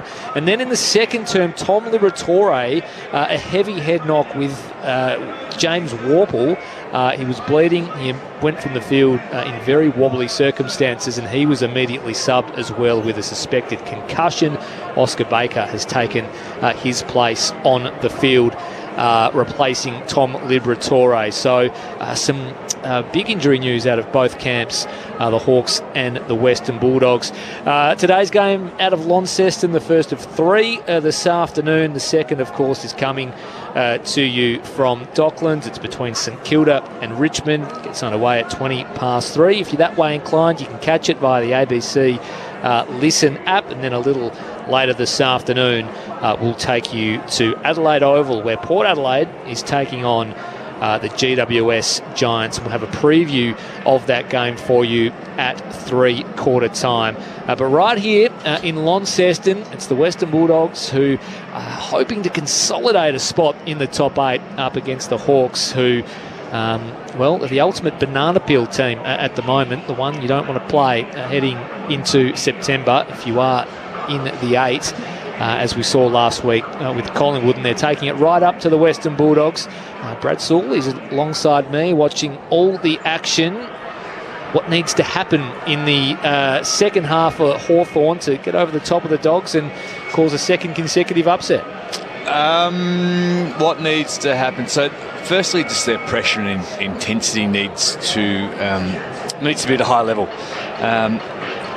And Sicily can at times be a bit of a frustrating guy to watch him play. He's a match winner, but he was a little bit laconic at times in that first half and got found out and hasn't had the impact that he certainly had last week. For Hawthorn, it all starts in the middle. Warple and Newcombe in particular, when they're grunting and bustling and barging their way through contests and packs, that's when the likes of Ward and Will Day, McDonald, these guys are getting released on the outside and they look dangerous going forward. Amon, fantastic finish on his left through a passage of play that was ignited by Newcombe. That's the power play for Hawthorn. They had their chances in that second quarter in particular when the ball was played in their half. They spent a lot of time in their forward 50. They didn't make the most on the scoreboard, and there's a chance that they might rue that period of time, Mick, where they didn't hit the scoreboard the way they should have. Yeah, I totally agree. Both sides have had opportunities when you consider Norton, as you mentioned, and you've got a couple of times. I'm intrigued by the Hawks. They're only just down. No key forward has scored. I would say Moore may have been on the half-forward line when he kicked that one, but certainly Day, Amon and Newcombe weren't. So when you consider they've kicked 4 goals and none from the forward line, and it won't be long before they do feature, because I think Hawthorn are getting a lot of football that perhaps through the stoppage and through the middle, that I would have thought the Dogs thought they may well have been superior. There's no question in my mind that the Dogs have got the players to create opportunities. But when I was saying off air before, Jack McRae, I really like Jack McRae, but he said 1 and 7. They need him getting the football, not the hand passing football. He needs to be able to be on the end of a kicking one where you know the ball's going to. Now I know Liberatore's out of it. Bontempelli, it'll be interesting now to see whether he stays as a free range player, because he spent a lot of time in the forward line last year and last week and caused a bit of damage. I don't think this game's over by a long shot. The Dogs were certainly dominated for the first 15 minutes of that quarter. Hawks couldn't put the score on, and yet they're able to kick a couple of late ones, more from midfield run, where the Dogs had the same numbers, had hold of the football, lost the last one, and the Hawks were able to get that one, particularly with Amon, that one. And in fact, I think Newcombe may have come through the middle there and got one too. The interest to me will be, as you know, Sully, as much as anyone else, the side that wins in the middle wins the game of football. This will be a case, 2 ruckmen, I reckon, about even. There's been no real difference in as far as stats go, tap outs nor possession rate.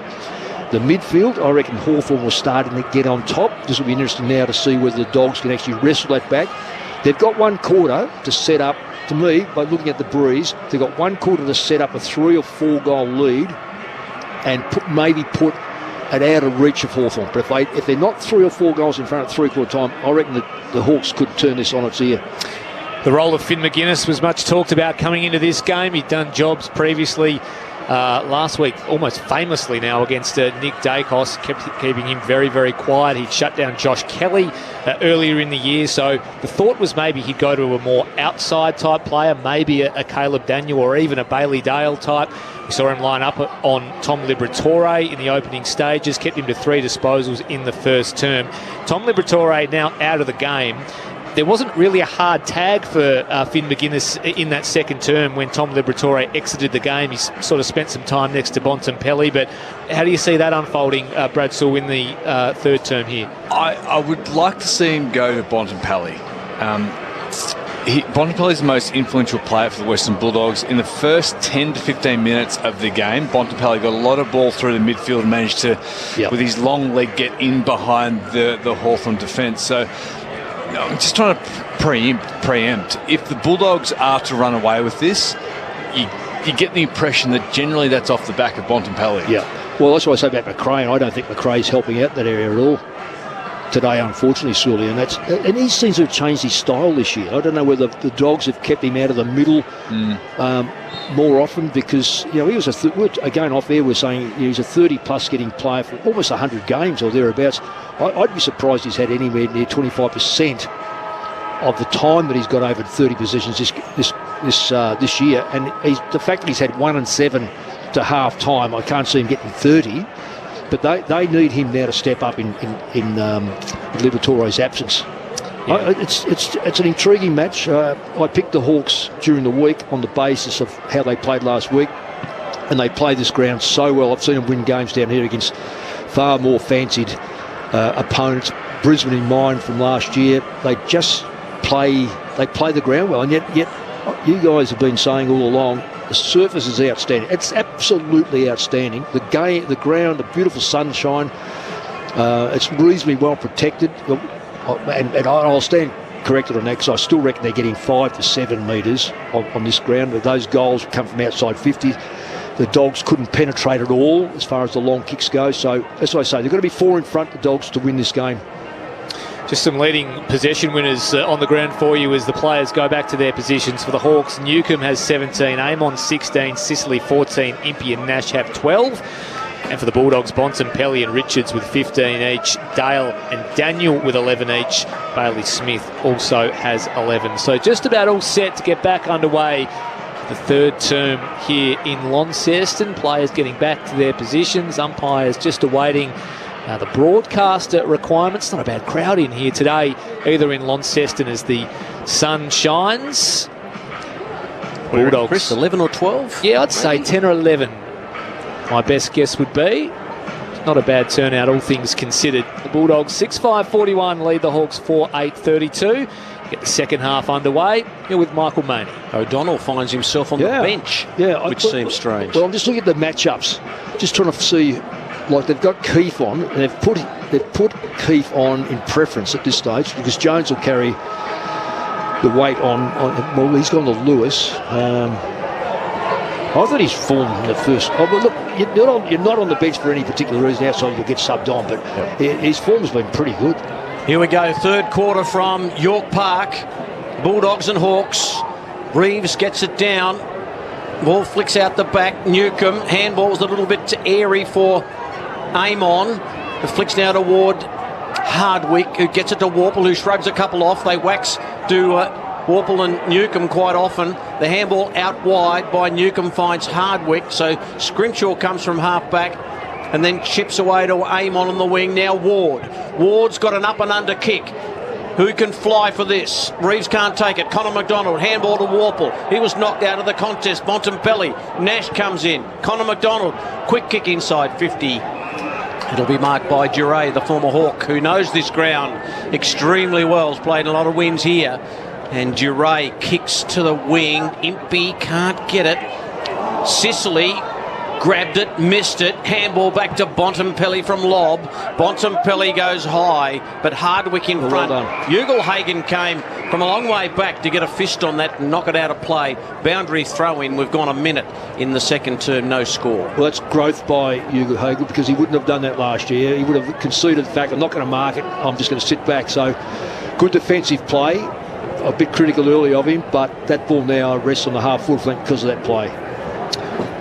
Western Bulldogs by 9 points from the boundary throw-in. Morrison tracks it, but arriving first was Vandermeer. He's all wrapped up. We'll have a ball up just forward of centre wing. Bulldogs attacking side. Up it goes. English and Reeves battle. Warple goes in after it. He's hassled by Smith. Now Bontempelli at ground level. He's tackled, and another ball up. 6-5-41 the Dogs. Hawthorn 4-8-32. Tom Liberatore out of the game. after a head knock, off hands out of the ruck contest. Treloar, can he bring it under his spell? He feeds out a handball at ground level. Smith picks it up, retreats back to Williams, shakes off Morrison, but his kick was a shocker. Scrubbed along the ground only as far as Nash. Handballed to Kazitsky, who just was a little flat-footed. Bulldogs now fighting for the footy. Warple goes in after it, just gets rid of Bailey Smith, somehow got it out to McDonald on the outside. Inside 50 go the Hawks, and another 2-on-1, and another intercept taken by the Dogs, this time by Ed Richards, who marks 30 metres out from his defensive goal. Yeah, 2-on-1 because Hawthorn had the extra play up near the ball. Richards kick to the wing, and the juggling mark is claimed by Scrimshaw. Umpire said his opponent got a little piece of it as well. They normally pay them. Man in front should have got that every day of the week. Ball up really quickly. Reeves backhands it down to Newcomb, who wears one. Gets a handball away to Nash. Nash toward Amon. Amon kicks, puts it out in front of Bruce. Can't use the body well enough here. Falls to Richards. Richards with a handball to Baker, who's got plenty of grass in front of him. He's on the outer side wing. Baker, who spears it in low, looking for Waitman close to the line. Hardwick hustled very well, and the ball is out of bounds. Outer side wing. We've gone 3 minutes in the third term. 6-5-41 the Bulldogs. Hawks 4-8-32. Bulldogs back six have been terrific. Just ball is pinging straight out as soon as Hawthorn kick it in. Sunny day in Launceston for this game. English worked his way from the throw end, little kick off the ground. Artie Jones hasn't seen too much of it, caught with the footy. Umpire said play on, or did he pay a free kick against him? He has, for holding the footy. And Jarman Impey, I thought Impey just really sort of rode him forward, but the umpire is paying the free kick, and he is paying it to Jones. Well, he might have looked the other, his hand signal was the other way round, but I think maybe the free kick was there to Artie Jones, and he's going to have a shot. Well, I thought the free kick was certainly in the back, but I just don't know who paid the free kick, because they've got umpires everywhere these days. There's 4 of them, and yeah, not sure. There's a few in the grandstand too. We always get plenty of those unpaid officials. Here's Jones from right on the paint of 50, really. Loads up a long kick. It fades away to the left-hand side, and the Bulldogs move to 6-6-42. Lead the Hawks by 10 points, 4-8-32, and the quick kick out comes. Sicily brought it in quickly to Amon, who progressed things further afield to Dylan Moore, who still inside the defensive 50. But will be outside by the time he kicks, and he does. Up the outer wing to a contest. Free kick here in the contest. It'll go Hawthorn's way. Kazitsky was held off the ball. He plays on by hand to Dylan Moore, who just shakes inside, then outside, back to Kazitsky. Now Amon, who spots something he likes on the near side of the ground. Well, it was just over the head of Blank, who might have just lost it in the sun. Patted it on to Morrison. They'll get out of jail here, the Hawks. Back to Impey. Short ball now to McDonald. The boundary line just beat him, though. It'll be out of bounds on the full. To mark to Jeremy Cameron. Yeah. Well, he paid $15 to go in the gate. He got it in the first row of the stand. Vandermeer plays on for the Western Bulldogs. Off hands in half forward. Warple came up with it, shared it with Newcomb. Gee, how many times have they combined this afternoon? Back to Morrison, now back to Newcomb, who's had a really big game. Oh, he just got rid of Waitman. He bounced off him, did Waitman. Newcomb stood tall and said, don't argue with me, and played on for the Hawks. And Amon has it in the middle of the ground. Over to the outer side they go. Does Ward, and he's got a man all on his own at left half forward in Dylan Moore, who marks on his chest. 55 metres out from goal on the boundary. Kicks into the pocket. It was a dangerous and risky low percentage kick, but it was good enough. He picked out a target, and Kazitsky takes the mark in between two dogs. And what about the strength of John Newcomb? Yeah, I'm not 100% sure it was legal. I reckon might have been, this ward-off might have been into his face. Cody shoulder into his face, wasn't he? Just pinballed off him. Kazitsky will kick around the body from the tight angle, sends it on its way. That is a finish and a half from Jacob Kazitsky. It was all set up by John Newcomb on centre wing. Cody Waitman bounced off him. He propelled the Hawks forward, and Jacob Kazitsky cashes in for his first of the afternoon. The Western Bulldogs 6-6-42. They lead by just 4 points. Hawthorn 4-8-38. 6.5 gone, third term for Grandstand AFL. Yeah. 4 points doesn't sound right, does it? No. Game to be this close. No. Well, very entertaining.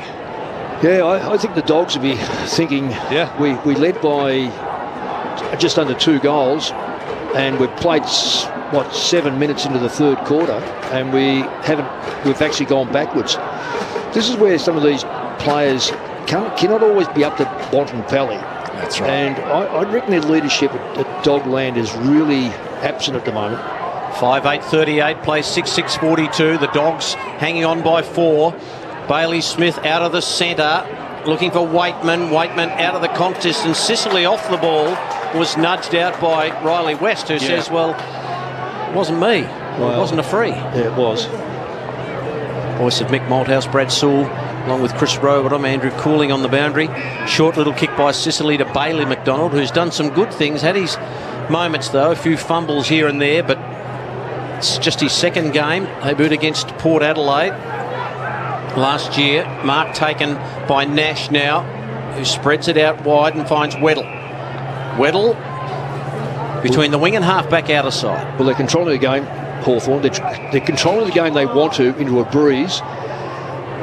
Weddle does some dancing, gets caught by the shorts, then has to lay it off to McDonald. That's Bailey McDonald. Now it ends up with Weddle again.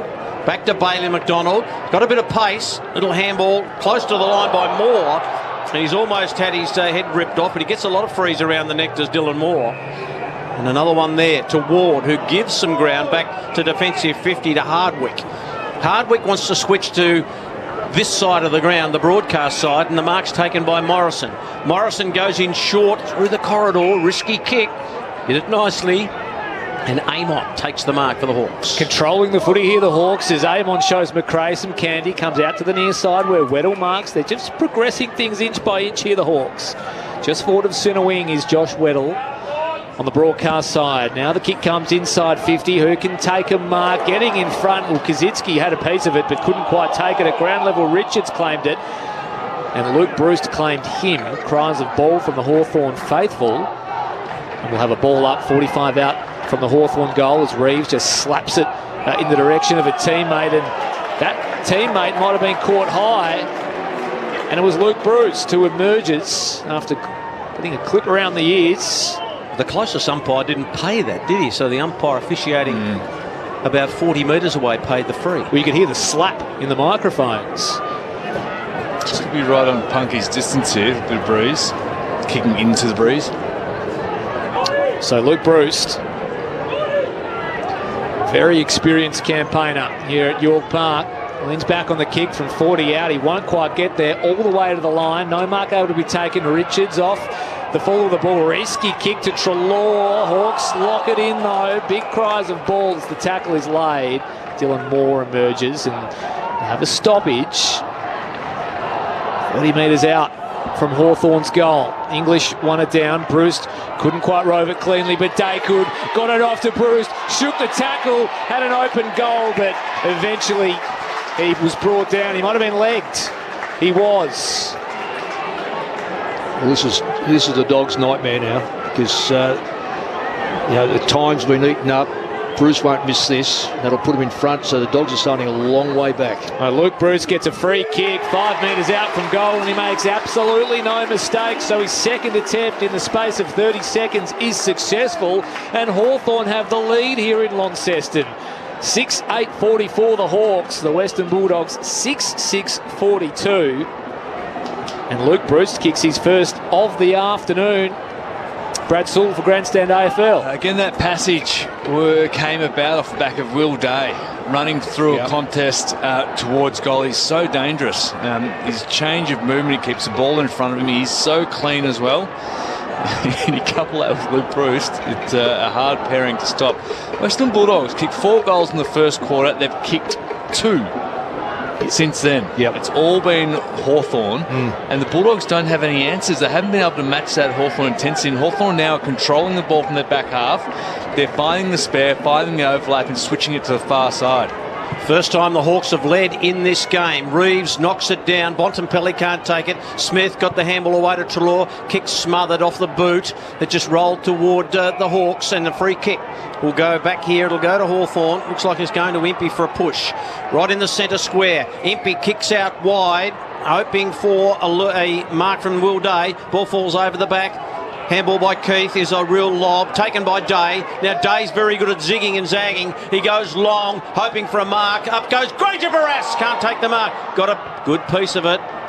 They relieve the pressure through Duray to the Dogs. Sicily waited, got caught, nailed, hits the deck. Will be a ball up.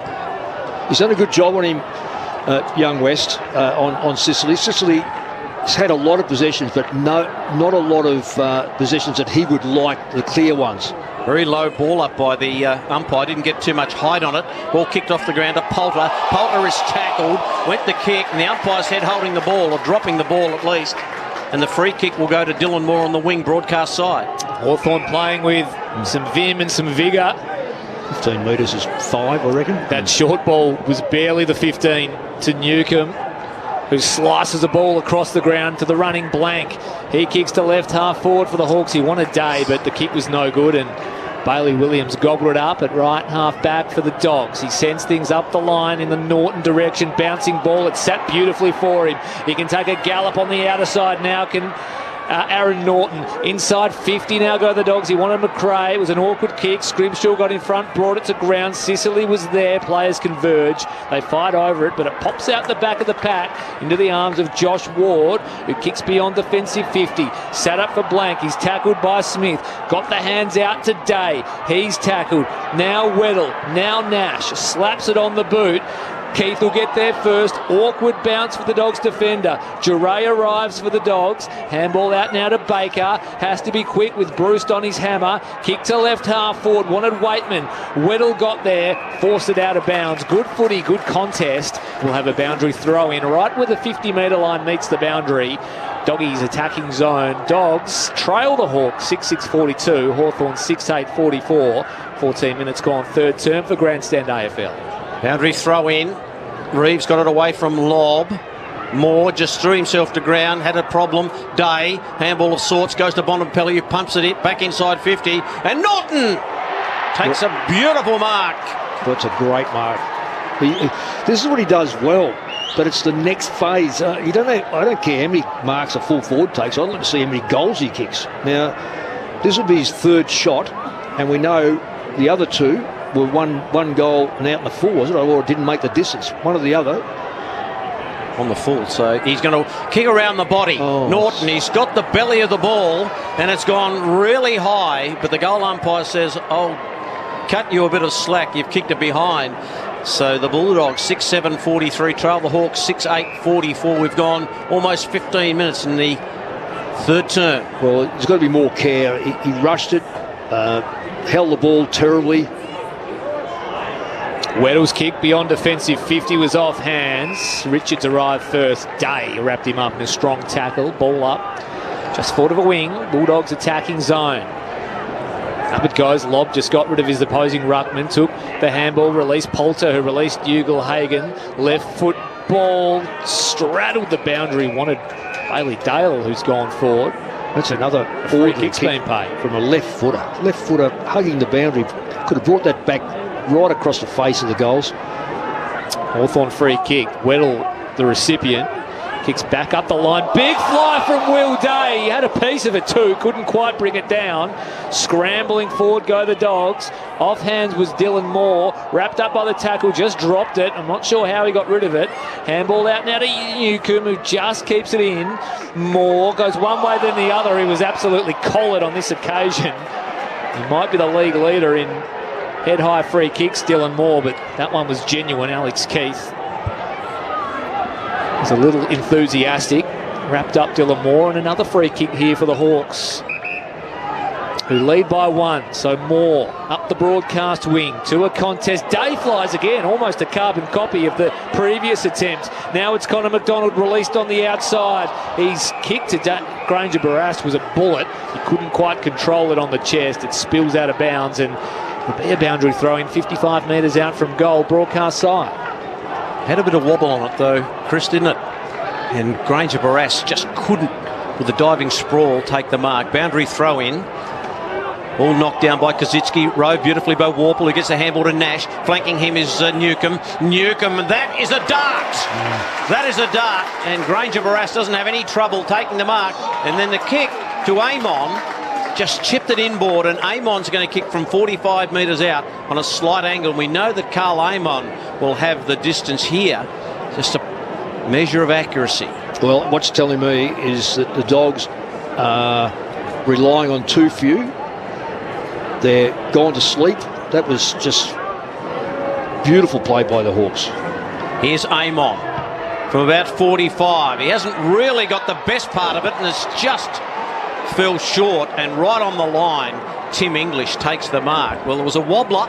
He didn't get a real drop punt spin on it, and English takes the mark and plays on. He'll kick to the outer side of the ground. He's hoping for Bailey Dale, who takes the mark in front of Impey. Dale, he's got them running forward. Baker, and he doesn't have to break stride, gets it on the bounce, then jammed it on the boot. It's an ugly old ball, and it was looking for Artie Jones, but gee, didn't really kick that with too much precision. It's just a wobbly old kick, and it just rolls out of play, and the Bulldogs will have a chance. They're about 35 metres out from goal, and a boundary throw in right forward pocket. Up it goes. Reeves, lob gets to the front, takes it out of the air, can't complete it. West spins, pirouettes, handball, could be off the ground here. Was it rushed through by the Hawks right on the line? It is a behind, and scores are level. 6-8-44 apiece, 18 and a half gone in the third term. Hawks controlling the game. From the kick in, Hardwick, precision to Connor Nash. Takes the mark and plays on by hand to Sicily. He goes by hand to Warple, who's in a spot of bother, but as Sicily lending a hand, he used him by hand, but the Sicily kick was no good. He was right up against the boundary line and he was forced out of bounds. So Bulldogs free kick, it'll go the way of O'Donnell, who brings it in to Jones. Jones now sends a ball towards centre half forward. Nash in best position. He was taken out of the marking contest and will get a free kick. So Connor Nash back at the square.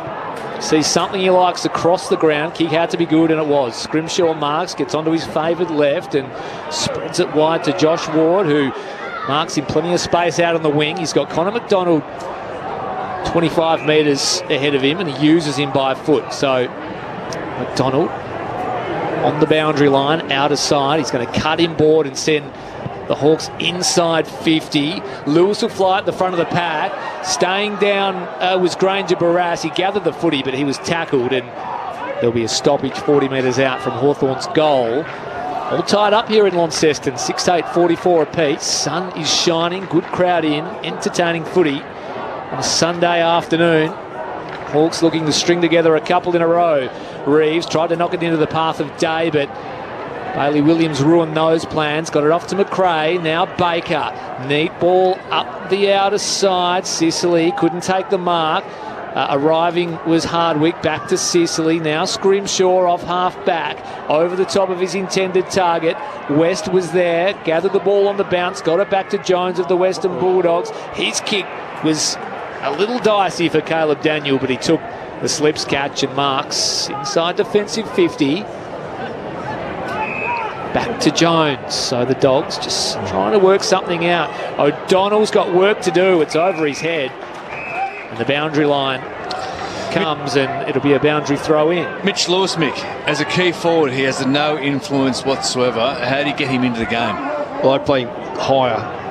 Yep. Bring him up to centre and let him come up to the wing and take those kicks. Just players drop off you, so you end up getting in the game by taking a few freebies, if you like. Just hasn't been able to do it today. Mitch Lewis from the ball in. Boundary throw in. That'll be a free kick to the Hawks from the stray kick. Not enough intent to keep it inside the field of play, so Sicily will take it. On the wing, grandstand side of the ground. He goes in short. That's not 15, surely. But the mark's been paid to Hardwick. Hardwick goes to Scrimshaw at centre half back, and that kick is terrible. Artie Jones couldn't take the mark. Newcomb did beautifully to do the one-on-one, taken by Weddle, handball to Impey. Impey thought about a kick, put it in reverse, and then the handball back to Scrimshaw, who kept on running from half back. Lowered the eyes and found Weddle. That was a risky business kick. But Weddle, in front of a couple of Bulldogs, takes the mark wing on the outer side, close to the centre square. Decides he wants to switch to this side of the ground to find Hardwick, who's got Morrison in some space. And what's ahead?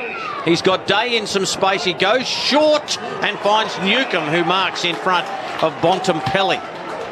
They're really frustrating the Dogs at the moment. They're keeping the ball, loose football, that they're slaughtering the Dogs in the contested football at ground level.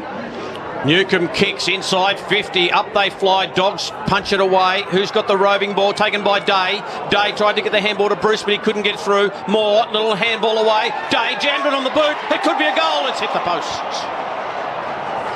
A quick kick from Will Day, but that's enough for the Hawks to creep 1 point in front. There's 6-9-45. The Bulldogs 6-8-44. We've gone 22.5 in the third term. Giray in two minds. Out of the kick in. He's going to have to make a decision here. He does so eventually.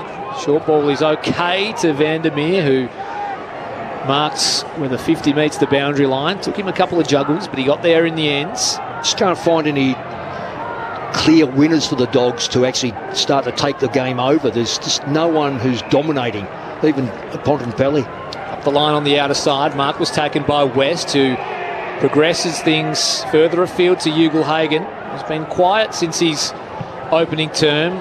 Well, that was a potato sack off the left boot inside 50, and it's easily chopped off by Weddle. Hawks have it now. He puts it out in front of Connor McDonald, who's got time and space on the near side. Takes a bounce in front of the interchange benches and just nurses a ball to Will Day, who marks in front of O'Donnell. He's too far out to score. He just assesses his options up the field. In fact, he's going to retreat back to Newcomb. Back of a wing. Back across the ground they go, as Hardwick marks on the back of the square at left half back for the Hawks. Takes a bounce, then cuts inside to Warple.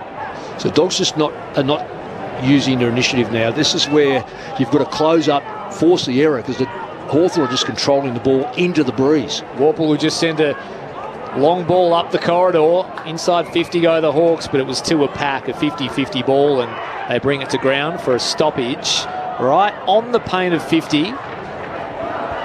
2 minutes remaining in this. And no goals. Third term.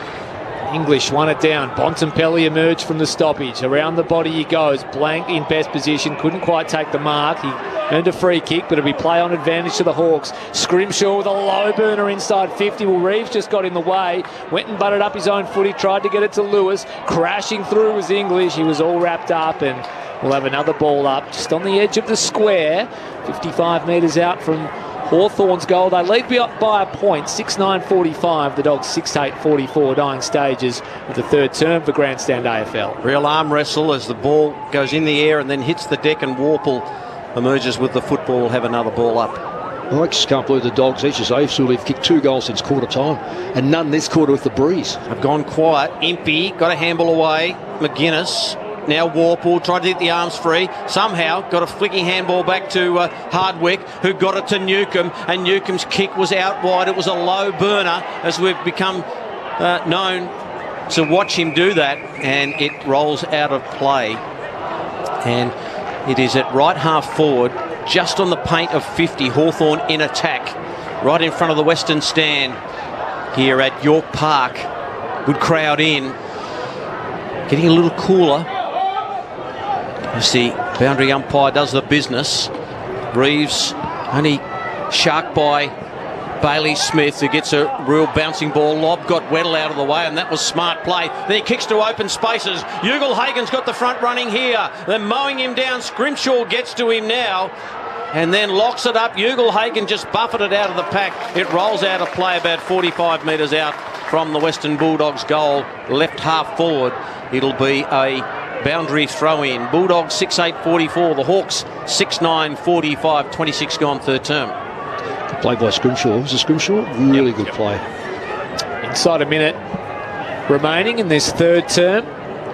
Boundary throw-in. Dogs attacking 50. English out of the ruck contest. Only as far as Dylan Moore, who scraps the kick outside the defensive 50. Keith's kick was smothered by Day. Chance here for the Hawks as he cuts through a couple of Bulldogs and releases a teammate in Bruce. That's a beautifully weighted kick inside 50 to McGuinness, who, running back with the fly, took the chest mark in front of Keith and has it 47 metres out from goal. Finn McGuinness not renowned for his set shot ability. That's why he hands it off to Newcomb, who sends a bomb towards goal. It's missing. He misses everything, in fact, as Jai Newcomb. No score. The kick in. Well, he was dicing with danger. It was Liam Jones, but he did enough to find Bailey Williams with the short ball, marked in front of Harry Morrison. As the clock ticks down to three-quarter time, Williams sends a long ball beyond defensive 50. Sicily in front position off the pack. Dylan Moore roves. Chance here for the Hawks if they can take a mark inside 50. The siren beats them as the ball floated into a dangerous area. And after being down by 20 points at quarter time, 9 points at the main change, Hawthorn have taken a 1 point lead here at three-quarter time. 6-9-45, the Hawks lead the Western Bulldogs 6-8-44. I hope you're enjoying the coverage here on ABC Radio, ABC Sport Digital, and of course in the ABC Listen app. Some goal kickers for you. For the Bulldogs, Jamara Ugle-Hagan has 2, Rory Lobb has 2, Treloar and West with singles. The Dogs didn't kick a goal in that quarter. The Hawks managed to kick a couple, and the goal kickers for Hawthorn, all singles: Bruce, Day, Kazitsky, Amon, Moore and Newcomb. The goal kickers, the leading disposal winners for the Hawks, John Newcomb leading all comers with 29. The dominant midfielder on the ground, Amon 25, Nash has 20, as does Sicily. And for the Western Bulldogs, Bontempelli and Richards with 18 apiece, Bailey Smith with 15 and Bailey Williams with 14. We're going to take a short break from here at York Park, where Hawthorn lead the Western Bulldogs 6-9-45. The Doggies 6-8-44. Back after this. What's the best thing in the world that's also on the ABC Listen app? The footy! This season, get your footy live and ad-free on the ABC Listen app. AFL, NRL, men's, women's. Whatever you fix, we've got you covered. She's got it! Bye-bye! See you later! Every goal, try, mark and tackle. Called by ABC Sports' expert commentary team. Set, bingo! AFL and NRL, live and ad-free. Get it on the ABC Listen app. Grandstand AFL. Now streaming every match on the ABC Listen app. Look for the AFL button. 55 metres out from goal on the boundary. Kicks into the pocket. It was a dangerous and risky low percentage kick, but it was good enough. And Kazitsky takes the mark in between two Dogs. Kazitsky will kick around the body from the tight angle, sends it on its way. That is a finish and a half from Jacob Kazitsky. Bruce couldn't quite rove it cleanly, but Day could. Got it off to Bruce, shook the tackle, had an open goal, but he was brought down. He might have been legged. He was. Luke Bruce gets a free kick, 5 metres out from goal, and he makes absolutely no mistake. So his second attempt in the space of 30 seconds is successful, and Hawthorn have the lead here in Launceston. The 2023 AFL season. On radio, ABC Sport Digital, and now streaming on the ABC Listen app. Yeah, not a great deal to write home about in that third term, just the 2 goals kicked, but they both belong to the Brown and Gold, who take a 1 point advantage into the fourth and final term. 6-9-45, the Hawks lead the Western Bulldogs 6-8-44. The first of 3 games this afternoon for Grandstand AFL. The second, of course, getting underway in about 10 minutes' time at Docklands. St Kilda taking on Richmond. The other game is happening in Adelaide. It's Port Adelaide and the GWS Giants. Aaron Bryans is standing by, ready to call all the action. Chris, it feels like the perfect culmination almost of a round packed with games that have all impacted finals positioning. Port Adelaide walk into this game a little bit wounded. They're on a 4-game losing streak. They're hoping to edge back into the top 2 with a win, whilst GWS will return to the 8 should they leave victorious tonight. So final teams aren't in at the moment, but Port Adelaide currently sitting at 5 changes. There's illness spreading through the camp throughout the week, so a couple of big names out for them.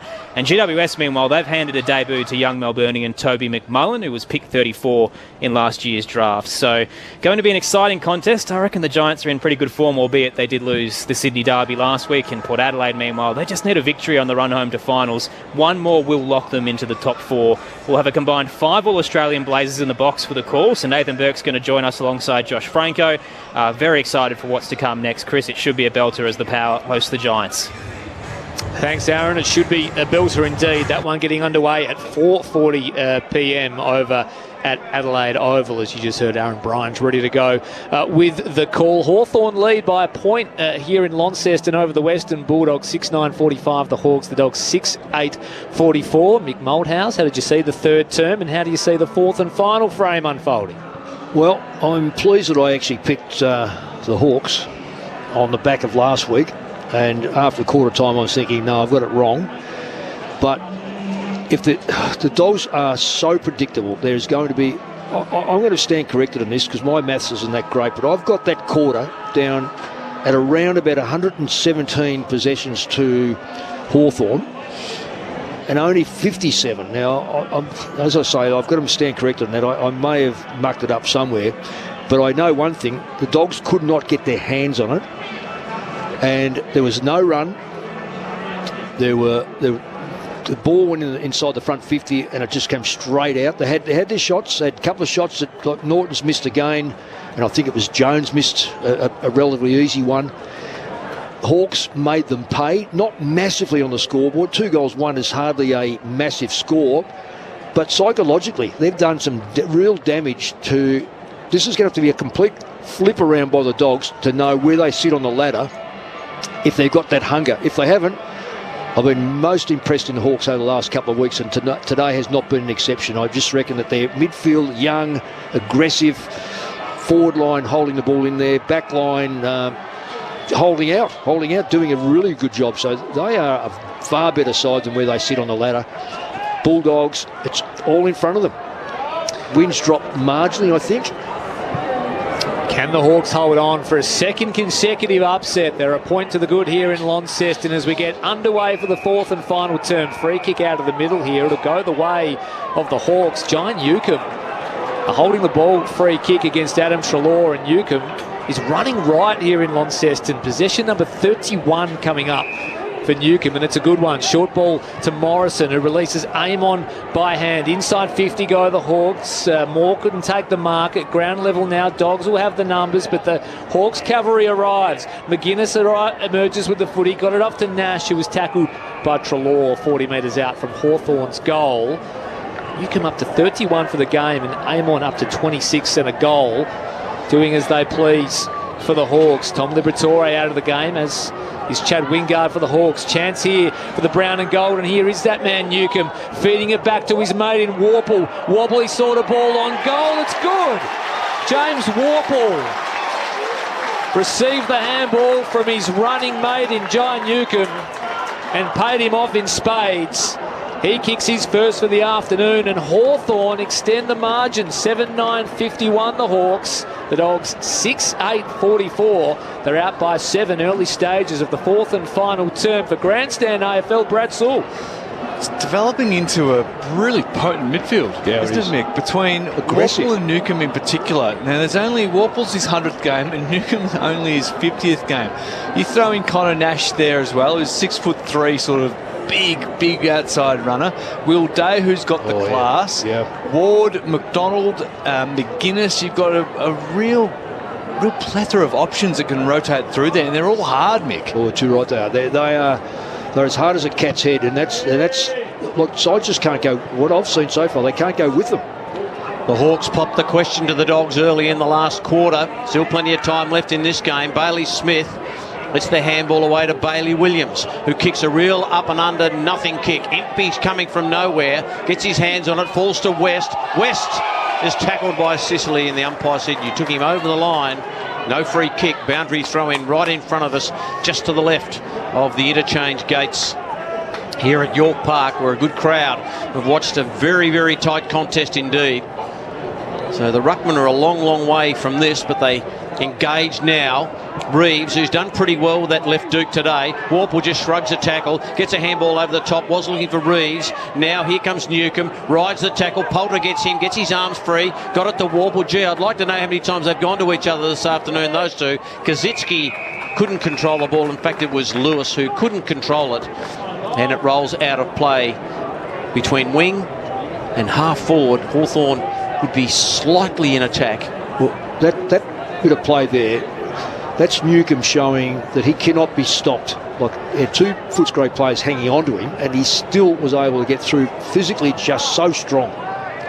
So from the ball in, it's taken by Treloar, who's up and under kick, goes just 10 up and 10 down, and then it rolls out of play on the wing in front of the interchange, and another ball in. So the Hawks get the first through Warple in his 100th game,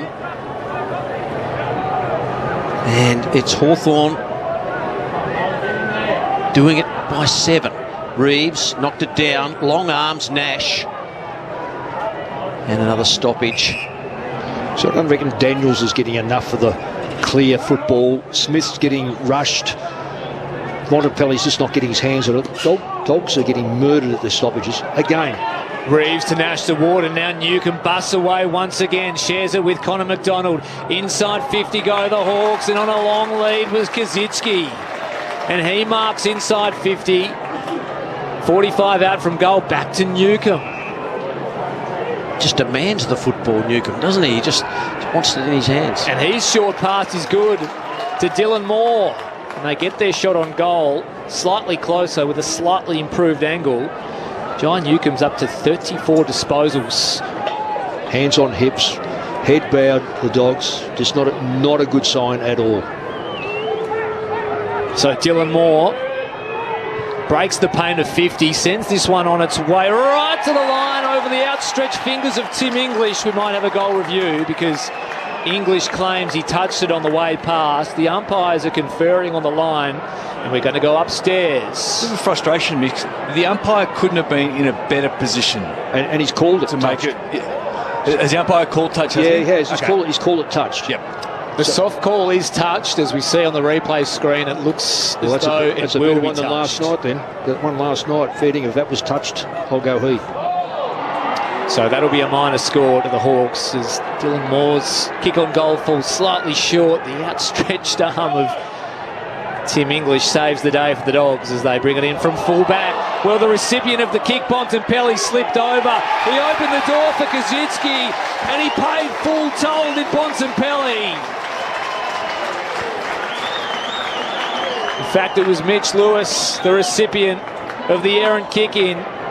Ed Richards, well, you don't see Bontempelli make too many mistakes, but this one's going to cost the Dogs as the Hawks add another, and they extend the margin. 8-10-58 the Hawks. The Bulldogs 6-8-44.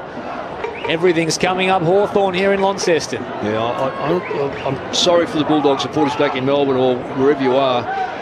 I just can't see, there's no spark. I just cannot see how they can possibly get back in this game. Hawthorn should be, I mean, on the state of the scoreboard says 2 goals. They are a 5-goal better side right now as we speak. 14 points the margin. English gets the knockdown only as far as Warple, who's taken to ground by Bontempelli, who senses the frustration and the urgency that he needs to lift his side. Reeves from the ball up knocks down to Nash, whose quick kick gets away to Kazitsky, who takes the mark. On the wing, outer side, Kazitsky. He's got some options. One of them's Amon. Amon switches to this side of the ground. His kick out wide to Connor McDonald on the bounce. He might need to use Ward here. He does. Ward collects the handball. Thought about going short. Now goes long. Who can take a mark? English gets back. Roves it off the pack, taken by Moore. Don't know where the kick was going. It's gone the opposite direction. Warple tries to knock on. Lob grabs the footy. He's taken. Morrison, quick kick. Mark! Taken by Kazitsky. And Kazitsky can look at a kick from about 25 metres out, almost directly in front, to push the margin out to 20 points. The Dogs led by 20 points. at the 4-minute mark of the second term, and the Hawks have just clawed their way back into this game, and now with an accurate kick from Kazitsky, the Hawks can be 20 points in front. Lines them up. He's missed. Big build-up, no cigar. Just pushed it away to the left. Hawks by 15 points, 8-11-59 to the Bulldogs, 6-8-44. Well, you'd like to think that the Dogs have got some chance, but they haven't kicked 2 goals since quarter time. It's almost like they've willed themselves into the way they're playing. There's no...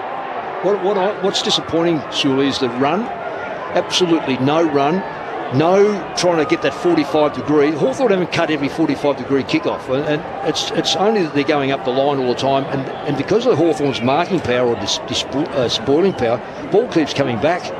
They've kicked 7 of the last 8. The Hawks and the Bulldogs' last goal was at the 27-minute mark of the second term. It's Rory Lobb's second major. And there was 3 kicks at goal from set shots. So they missed 4 set shots. We're wrapped up on the outer side here. Ball up.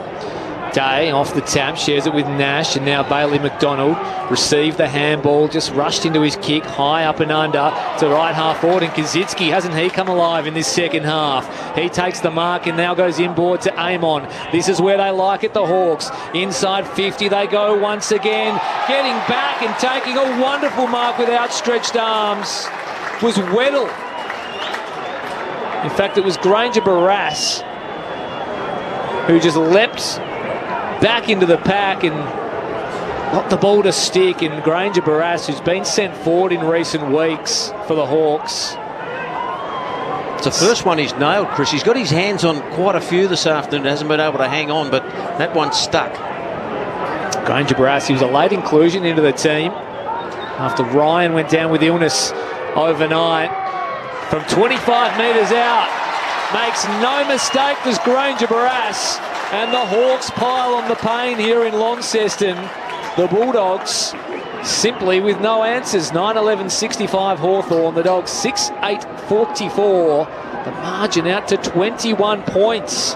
10 minutes gone in this fourth and final term for Grandstand AFL. It's nice to see Granger Barras gets some reward for his hard work. He's been thereabouts today. It's been one of those almost games, Mick, where he's done a few things well, and the ball's just bounced the wrong way for him at times, but some nice reward for him there. Again, Amos, when the ball is in his hands going forward, he puts it to advantage on more occasions than not. And nice to see Kaczynski having an impact too. He's been another one of those almost games for him. In the last 10 minutes, he's really controlled the aerial contests. 9-11-65, Hawthorn, 6-8-44. The Western Bulldogs from out of the centre. Reeves flicks out the back to Day. Here come the Hawks again, over to McGuinness. McGuinness has got Treloar. Treloar tackles him well. Didn't quite take possession of it. No free kick. Ball inside Hawthorn's forward 50. True centre half forward position, ball up. They are looking dangerous moving forward, the Hawks, running on top of the ground. Reeves got rid of English and got the left Duke down to it, but it'll be another stoppage as the ball just inches further closer to that Hawthorn goal. Up it goes, Reeves down to Bruce. Bruce caught, released incorrectly, said the umpire. Free kick against Luke Bruce. It'll go to Bontempelli. So what can he do? His kick, looking for Treloar in amongst 3 Hawks, and he pinpointed him, took the mark. McRae now away to Dale. Bailey Dale kicks forward, looking for West. West takes the mark. The handball to Baker. Baker's caught on the line, then squares it up. Lob, can't take the mark. Ugelhagen with the rove, couldn't complete it. Taken by Scrimshaw. The handball to Bailey McDonald, who's been handy as a late replacement for Brandon Ryan. But his kick this time is marked by McRae. McRae quickly on to O'Donnell. O'Donnell away to Baker. Baker's from 45. Loads up. Kicks long. Kicks accurately. The Dogs get one back. Their first goal since the 27-minute mark of the second term.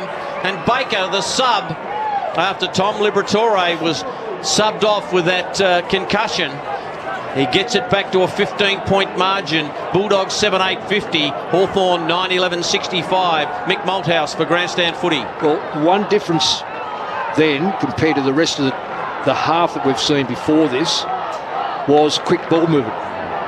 Real quick movement. And McRae was on the end of one of those, was hand passed out.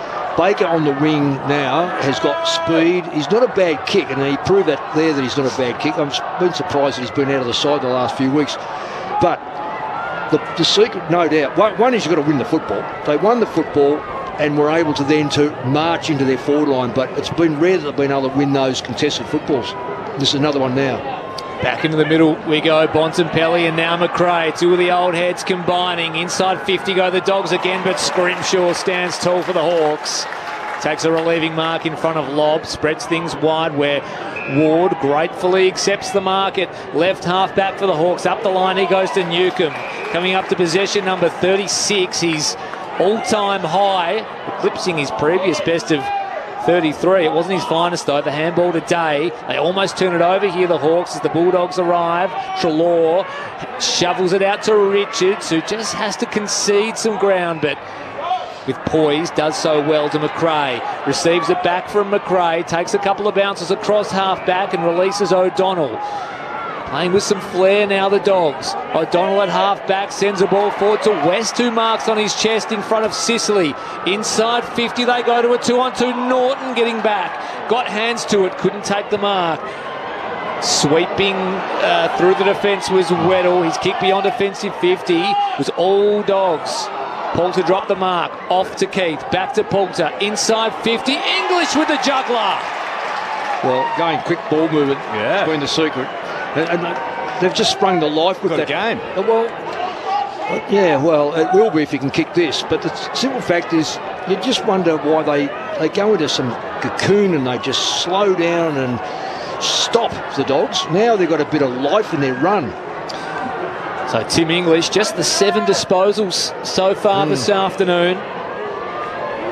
12 goals for the season. This a really important one. From 25 metres out, slide angle, sends it on its way, and he nails it. So 2 in a row to the Dogs. And they slice the margin back to 9 points. Remarkably. 9-11-65 the Hawks. The Western Bulldogs 8-8-56. A game on our hands here in Launceston. 15.5 gone. Fourth and final term. Grandstand AFL. Bradsul. Hawthorn coach Sam Mitchell sensed the urgency. He's made his way from the box down to the bench. First time we've seen that today. Momentum, Mick, it's a funny thing. Oh, yeah, it's hard to know where Western it comes Bulldogs, from. as soon as they've started flicking the ball around, Richards from half back, a chain of handballs, run and carry, just forces teammates in front of you to move into space. I'm not privy to the way they operate, but the life of me, I can't understand why Waitman wouldn't be used in the middle. Little cameos. He's got a spark, he's got a one touch, and he can run. Andrew Cooling's on the boundary. Sully beat me to it. Was just going to update. Mitchell had moved himself down there. Back in the centre, here come the Dogs again through McRae. McRae goes out wide looking for Waitman. Waitman just falls around but then gets rid of Bailey McDonald and then drills a beautiful pass. And the mark's been taken by Rory Lobb, and a distance is not beyond him here, Lobb. He's got a thumping right boot on him, and suddenly the Dogs have found something. Well, they cleared it out of the centre on the last 2 occasions. That does help when you can clear the football. Rory Lobb has kicked 2. His last goal at the 27-minute mark of the second. Here he goes from 48 metres. It's a good-looking kick. It's going to push its way across the face. It's one behind. Hawthorn by 8 points here at York Park. You're on Grandstand Football. 16, nearly 17 minutes gone in the final term. Bulldogs 8-9-57. Hawthorn 9-11-65. There's real shades of the game against Richmond here for the Hawks, where they got out to a 5-goal margin but were overrun in the last, and I wonder if they've learned anything from that. Kick in from full back. Nash with the hands. Out to Morrison, his handball was picked off. Moore tried to crash through a couple, got it off to McGuinness. Now back to Morrison, all on the outer side. Right football in the Granger Barrage direction. He crashed into Keith, couldn't bring it down, and Keith stayed down. Vandermeer breaks a tackle, releases Poulter for the Dogs. Over the top now, inside 50 goes Dale. Scrubby little ball to Waitman. It was right on his bootlaces, and the boundary line was the Hawks' saviour. Out it goes for a boundary throw-in. 30 metres around from the left-hand behind post for the Western Bulldogs, who have kicked the last two and are pressing here. They trail by 8 points. Now down by as many as 21 only minutes ago. Reeves palms it down, looking for blank. Newcomb with two Bulldogs hanging off him. He takes them both to ground. We'll have another stoppage. 40 out from the Bulldogs' goal. Interesting too, everyone's squared off around the ground, so there's no extras behind the ball, so the Dogs are evening up the numbers at the stoppage. Dale shoveled it up to Smith, who screws one around the corner. 45 out from goal. Players converge. Newcomb just emerges with a foot. He shrugs off a tackle and puts it into the path of Nash. He gathers and kicks to nobody in particular. He just shoved it on the boot, but Jones got back for the Dogs and took the relieving mark, and they'll bounce off half-back. O'Donnell's got West on a good lead on the wing in front of Sicily, and he breaks the tackle, plays on to Baker, who's given him a spark. Baker kicks inside 50. It's a poor kick. It was meant for Ugle-Hagan, but Weddle read it beautifully, had Ward on short, but decided to go short to the man who's getting close to the 4-0 possessions in Newcomb. Yeah, he's been outstanding, Newcomb. Just from half back, squeezes the kick to Ward, who takes the mark and then runs away. Feeds the handball inboard. It was terrible looking for Connor McDonald. Loose ball. Bailey Smith couldn't pick it up. Got the staggers. Here's Will Day. He won't get the staggers. His kick was touched off the boot. McRae. Here's English at half-back. Composes himself. Gets it to McRae by hand. McRae's got Bailey Dale in some space on the outer side wing, but he runs into a brick wall, which is blank. Blank just knocked it forward. Now taken by Moore. He gets rid of it to Morrison. Now back to Weddle. Oh, he's got a step on him, has Weddle. And then a little handball away to Morrison. Morrison's kick's an awful one. Taken by McRae, who crashes through. Bontempelli gives it to Treloar. Treloar's got a man out wide, and that's Dale. And Dale is a couple of kicks from goal. Just forward of the wing. Bulldogs on full throttle at the moment. Short kick finds Bontempelli. Kick came off the instep. Lob! It was too big. Lob v Ward is never going to get the job done if you're a Hawk. No, that's bad organisation, the back half end. Hawthorn have been really disciplined. They've married off very, very well. But that was, I know it's called one-on-one, but you've got to pick your mark. Lob missed one at the 16-minute mark. We're into 20 now. He's 30 metres out directly in front. Has got some elevation and it hit the post. Wow, if you're a Dog supporter, you've got heartburn at the moment. And Hawthorn 9-11-65, the Dogs 8-10-58. The Hawks bring it back into play. Amon to Hardwick to Weddle. Out of side. Thought about Impey with the short one inboard. Now Day presents. Just going to have a shot at Lob there. He took 4 steps and expected to kick the ball where he wanted to kick it. 4 steps. There's just no run-up whatsoever. Amon has it at full-back as the Hawks retreat. Short ball now to Day. Still well and truly inside the defensive 50. Dogs have sprung to life. This is where Dogs got hemmed Hawthorn in early in the first quarter. Day's going to go long beyond defensive 50, and the kick was a shocker. He tried to just straddle the boundary and it went out of bounds on the full. So they've turned it over here, the Hawks, and the Western Bulldogs sniffing an opportunity. Keith with the free kick right in front of our broadcast position. Cuts inside and sends the Bulldogs inside 50. Big tackle for him, but the tallest man there was Reeves. He took the mark. Relatively uncontested. He's looking to give a handball off. He needs to find someone that can kick. He goes back to Amon. This man can kick. Got Whittle on short. That's not 15. 14.8 metres that kick.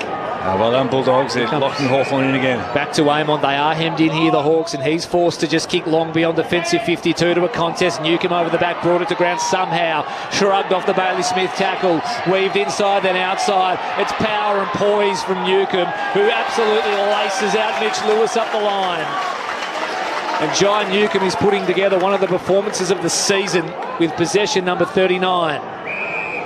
Lewis, short ball back today. They haven't cleared it past half back yet, though, the Hawks. Amon's on short if Day wants him, but he's going to just pop it up the line on the left boot to nobody in particular. There might have been a tunnel there, but it'll matter little for the Dogs, who come up with it. They send it back in the forward direction, but getting back was Day. Took the relieving mark. Back to Hardwick. Just a little game of chess unfolding here in the dying stages of this game, with the Bulldogs pressing. The Hawks just taking the juice out of the contest. Moore at right half back. Short ball is good to Morrison. So Morrison on the paint of 50 out of side. Called to play on. Kicks it high to the wing. And good mark. Bailout mark by Kazitsky. Kazitsky had Impey short. Decided to go out wider and find McGuinness. McGuinness is still on the wing on the outer side. It's a big ground. And thought about Amon again. McGuinness is going short, hugging the boundary line, and finds Moore. So can the Hawks find some composure in this final term? The Bulldogs are coming. It's been played exclusively in their half in the last 15 minutes or so, in their forward half. Long kick by Moore, and no mark taken by Lobb. Roving it was Bruce in typical Bruce fashion, but he ran out of real estate, and it'll be a boundary throw in front of the big screen on the outer side and the scoreboard. The scoreboard that sees Hawthorn 9-11-65, the Bulldogs 8-10-58, 24 minutes gone. Final term, not many goals in this term. Reeves from the boundary throw in, knocks it down to Warple, who just jumped on the footy. Can he release? They jump on top of him. The umpire says, give it to me. There's Alex Keith and a few others really shouting out instructions. Lobb and Reeves. Lobb got it down. Newcomb tried to drill a hole in a couple there. Couldn't do it. Caleb Daniel knocks the ball to the line. Which way did the umpire see it? It is a boundary throw-in. Hawthorn have got Will Day behind the ball. He's been really dangerous in these situations for Hawthorn, these stoppages, forward 50. I wonder if he's not better up, more dangerous around the contest. The boundary throw-in. The Hawks lead the contest by 7. Up it goes. Reeves and Lobb. No one can get it clearly out of there. Amon caught with a footy, released. Morrison paddles to the line. Another boundary throw in. 25 minutes gone in the final term. Hawthorn 9-11-65. The Bulldogs 8-10-58. 3.5 minutes remaining in this contest. From the boundary throw-in, McRae dragged off it. Warple scrounges a kick forward inside 50. The Hawks. McGuinness couldn't quite take the mark, but he kept his feet. He's tracked back towards goal by Richards, who lays a strong tackle. He's pinned the arm. Somehow got a kick out of the tackle, did McGuinness. McDonald thought he took the mark, but it didn't travel 15. And it's all wrapped up once again. 25 metres out from Hawthorn's goal. Another major here with just about seal it out of the ruck. Reeves, who tumbles one forward. It'll be a Bulldogs free kick to Lobb. It's been good, Reeves. He's had the better in the ruck duels and probably even around the ground as far as that with English.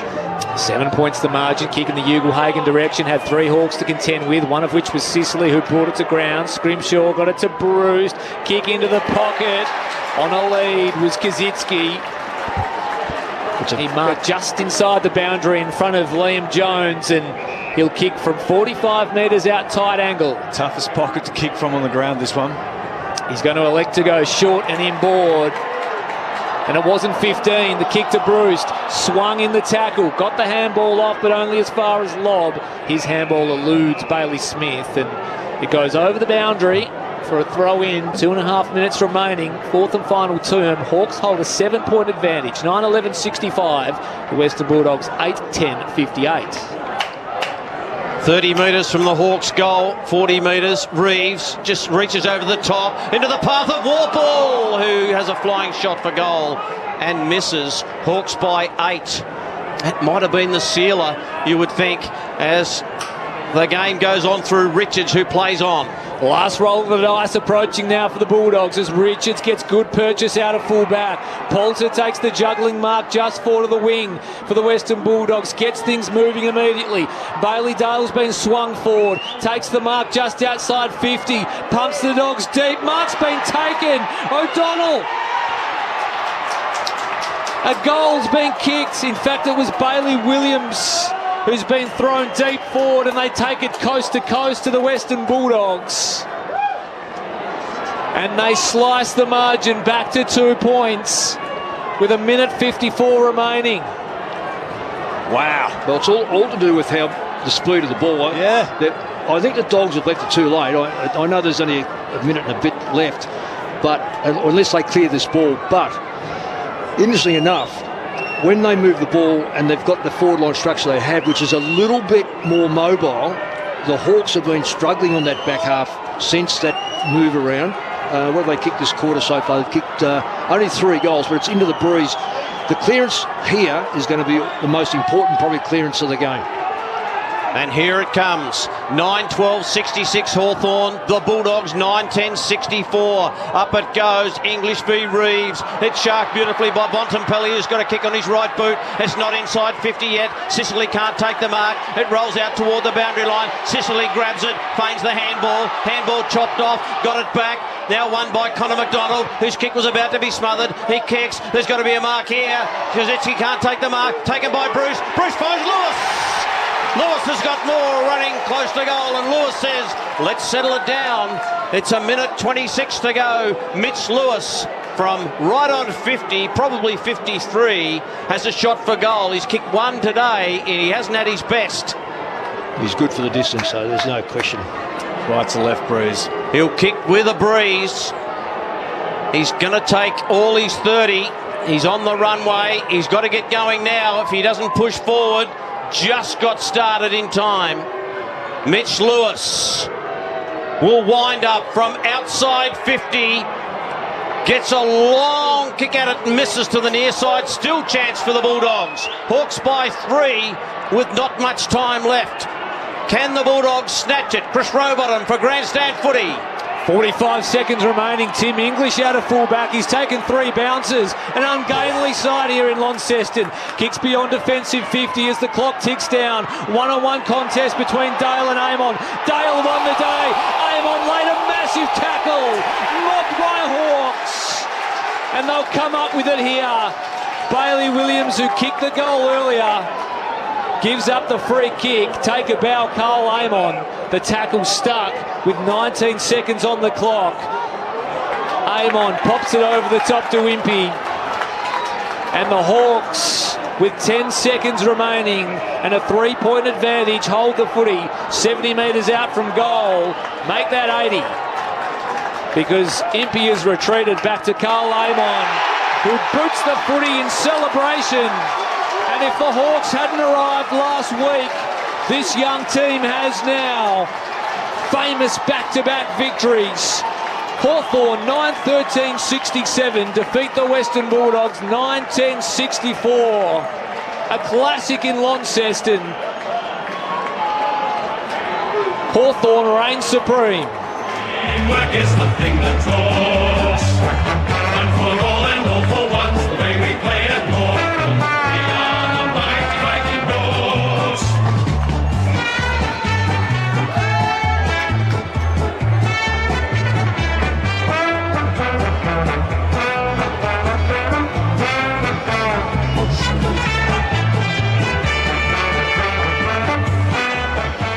It was a game that had a little bit of everything here at York Park. It was the Western Bulldogs out by 20 points in the first term. They kicked 4 of the first 5 goals before the Hawks brought it back to a 15-point margin. Then it was 9 points. Then it was just 1 to the Hawks. And eventually they got over the top by 3. 9-13-67. The Western Bulldogs 9-10-64. They let one slip here in Launceston, Mick Malthouse. They let it. Well, I don't know if they did let it slip. I thought after quarter time, Hawthorn would have been the stiffer side to have lost the game because they control so much of the game the way they wanted to play. It was probably a little few cameos in the last quarter, which, what did they get out? 22 points, the Hawks. And then the Dogs were able to get back in the game through a couple of nice goals, albeit the fact that one was missed late by Lobb, hit the post. But Hawthorn, really, they had the better players all over the ground. They had the better game style to win the game. They had probably, they would have had a lot more possessions and entrances inside the front 50. So you'd be stiff to lose the game. And I'll take Sully's thing. A lot of the younger players were the ones that were the most dominant, the ones that probably won the game from in the end, even that last tackle. So the Dogs, again, have let themselves down with a bad quarter. In the third quarter. You lose the third quarter, they didn't score a goal when they had the breeze. They are now a victim of, I just try to do a calculation, they and Geelong play each other. They played it at Geelong. I reckon the winner of that game will make the 8. So that's where they put themselves now, the Dogs, in a must. They have to beat the West Coast next week and probably have to beat Geelong to stay in the 8. And by let one slip, Mick, I more mean that they would have come to Launceston today. A couple of weeks ago, they probably circled this one as a bankable sort of 4 points, but we saw what Hawthorn did last week, and then we saw what they did today, especially after quarter time, and it was all off the back of Jai Newcomb. 40 disposals, 19 kicks, 21 handballs, 12 marks, 4 tackles and a goal in one of the great individual performances of season 2023. They had no answer for him, they had no game plan for him, and when he started to get off the chain, there didn't seem to be a plan for him. Well, you've got to be careful about what the inner workings of, because the Dogs haven't traditionally tagged. Once Liberatore went off the ground, the dynamics changed to the middle. The Hawks were on top when he went off the ground, so let's not think that because he went off, the Hawks were already on top. But Liberatore is the sort of player that can win the stoppages. It was only in the last quarter when the Dogs took over the stoppages that they were able to actually get sorties into their forward line and create opportunities. But I've been, this is the second time in 2 weeks I've watched the Hawks play. I've been so impressed in their game structure. It's hard to, I guess if you haven't got a known tagger in your side, what do you do with a bloke like Newcomb, who's, I guess you don't put Liberatore's off the ground. You've got Bonapelli, who's a playmaker. Treadlaw's a playmaker. Maybe McRae, who hasn't been able to get his 30 plus, maybe he sits on him. But more important, it's not about probably stopping him, it's about winning the ball yourself. The best form of defence is to have the footy, and the Dogs just could not get. I'll stand corrected on those figures at three-quarter time, but that third quarter was the most dominant statistical game I've seen, and yet the Hawks only kicked 2 goals, but nonetheless, into a slight breeze, and what are the Dogs? The Dogs didn't score a goal. Lost them the game. Third quarter lost them the game without a shadow of doubt, and that was mainly because of the very, very steady and strong play of the midfield of the Hawthorn side. 5-5 to 3-5 after half-time. I mean, it's a 9-point margin in favour of the Dogs at half-time, and really, and I think you mentioned, Mick, that the Dogs go to sleep. Well, they went to sleep in the third quarter. And you pick a quarter, there it is. There it is. And that's what they tended to do in games this year. It's not just this game, is it? They just went to sleep, and that's cost them the game, essentially. Well, you can set your watch on the fact that they're going to have some sort of snoozing time. And it's cost them dearly. Right throughout this year, they've just seemed to be in full control of the game, and for some unknown reason, just go right off the boil. They can't keep rolling. They can't keep rolling back onto Bonapelli. Look, it's all about Bonapelli. They can't keep going back to him and saying this is where it's got to go, because I feel that he is overburdened by that leadership, and as a consequence, Jack McRae's had an indifferent year, so you no longer can rely on a 30-plus possession game for him. Liberatore's had a terrific year. He's off the ground. Treadlaw's basically an outside player. Bailey Williams is patchy. Even a couple of mistakes here today. He's better than what he was 6 weeks ago, but he's not a complete player at the moment. The Hawks, if you didn't know that they'd only won 6 games for the year, this is their 7th win, their form at the moment is worthy of being that side between 5th and 10th, fighting for position. Okay, they've left it too late. They can't change that and won't change. But you always know there's going to be a side that's going to do some damage. They didn't do a great deal of damage against of Collingwood last week because the Pies will always hold that top position, but they've done a massive amount of damage today to the Dogs. I'm not too sure they play next week, but Melbourne. Well, you wouldn't want to be playing them. Playing Melbourne. I tell you now, you would not want to be playing Hawthorn in their current mood and the development they've gained over the last half a dozen weeks, because when you look through their side, their back line is very short. Their midfield is as dominant as any going around. Their forward line is quite capable of like Lewis today's kicked 1 goal. They've only kicked 9, but that 3-point is it's an embarrassment to the Dogs, quite frankly. I don't know who's giving votes, but I would give the top 3 or 4 votes easily to Hawthorn players, and then you wonder, can a Dog fit into 4th or 5th position, because they just had no clear winners on the whole day. We'll get you to work it out amongst yourselves who wants to give the votes this afternoon, because we will do the ABC Footballer of the Year votes very shortly.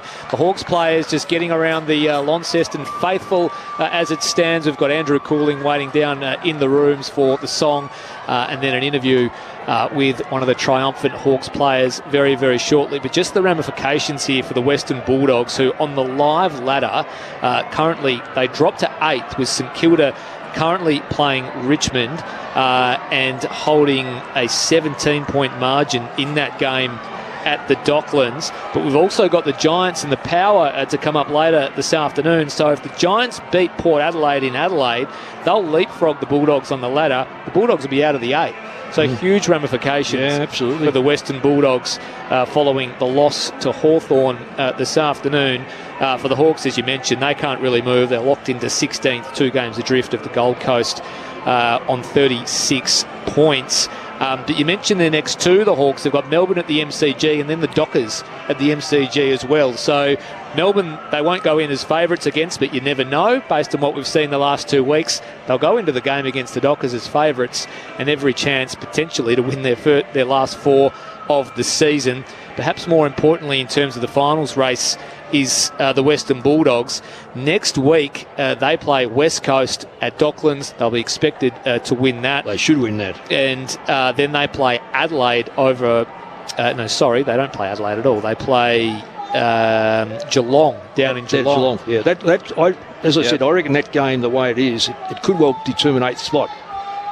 Some injury news out of today's game. So the injury to Chad Wingard will slightly sour the victory for the Hawks. He went down very early with an Achilles issue. We'll try and get an update on that, perhaps out of the interview that Andrew Cooling will line up for us very, very shortly. And for the Western Bulldogs, Tom Liberatore went down with a head knock, and he was subbed out of the game in the second quarter. You don't want to be getting a bad injury when you're out of contract. In your last year of your contract, Chad Wingard, and you're looking like at nearly maybe 30. Yep, and you're looking at maybe that being a real long-term way back for him. Achilles, we're too early to tell right at the moment because we're only speculating. But I tell you what, Hawthorn will want to get the signature on the dotted line for James Warple, because he's out of contract as well, as we've heard, and his game waxing with John Newcomb and Nash, etc., in that centre, in that those centre bounces around the ground was pretty stimulating if you're a Hawk supporter. Yeah, it's how they all combine and mesh, isn't it? They all have such different qualities and strengths, Newcomb and Warple, and then Nash and Day, and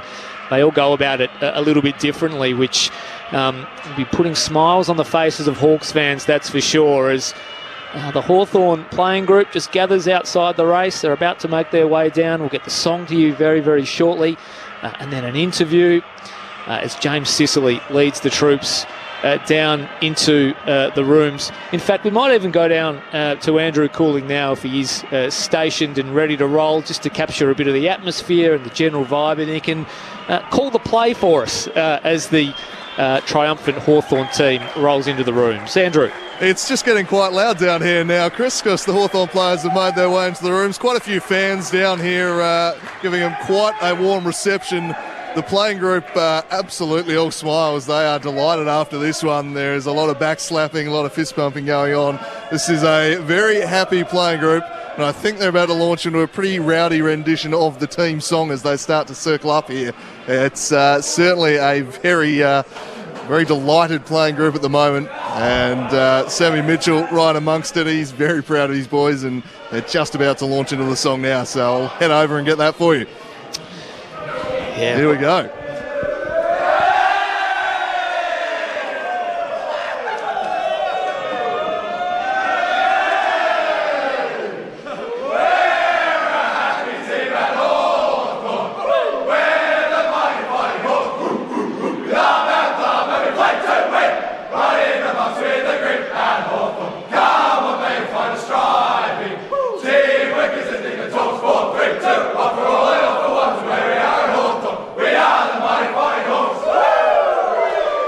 Yes, the sound of victory from the Hawthorn dressing rooms. 9-13-67 Hawthorn. They defeat the Western Bulldogs 9-10-64. The Dogs came charging home with the final 3 goals of the game, but the Hawks held firm for a pretty famous win here in Launceston. Andrew Cooling's downstairs standing by.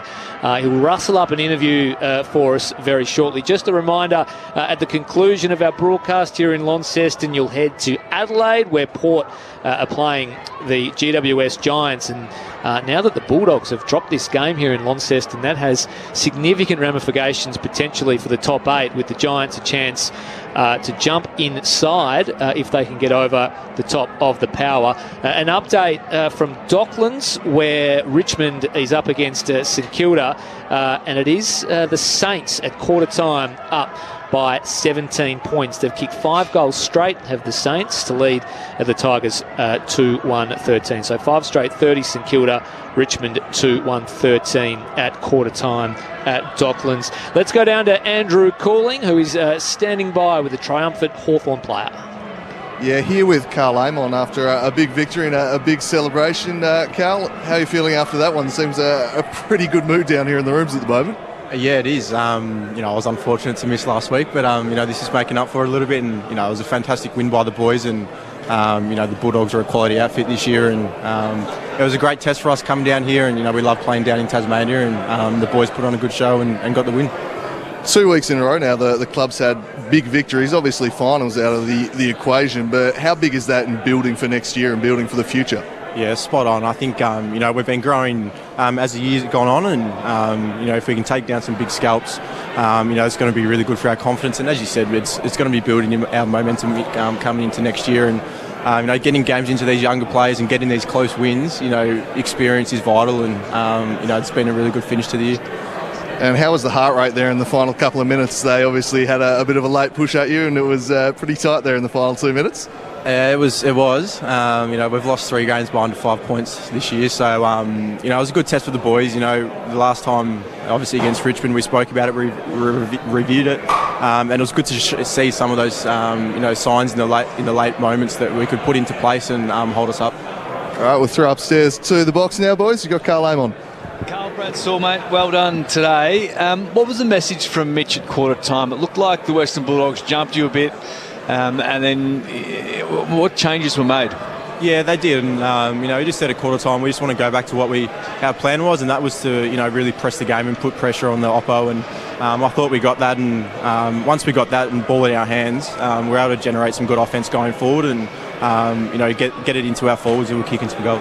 Your 2 milestone players today, Warple and Newcomb. I mean, that's as good a football I've seen those 2 play together, just bulls on the inside. Absolutely. They do the hard stuff on the inside. Warp's had a really good game, and they work hand in hand. It's a great achievement for them both, and the fact Jai's only played 50 games, I'm really interested to see his next 50. Yeah.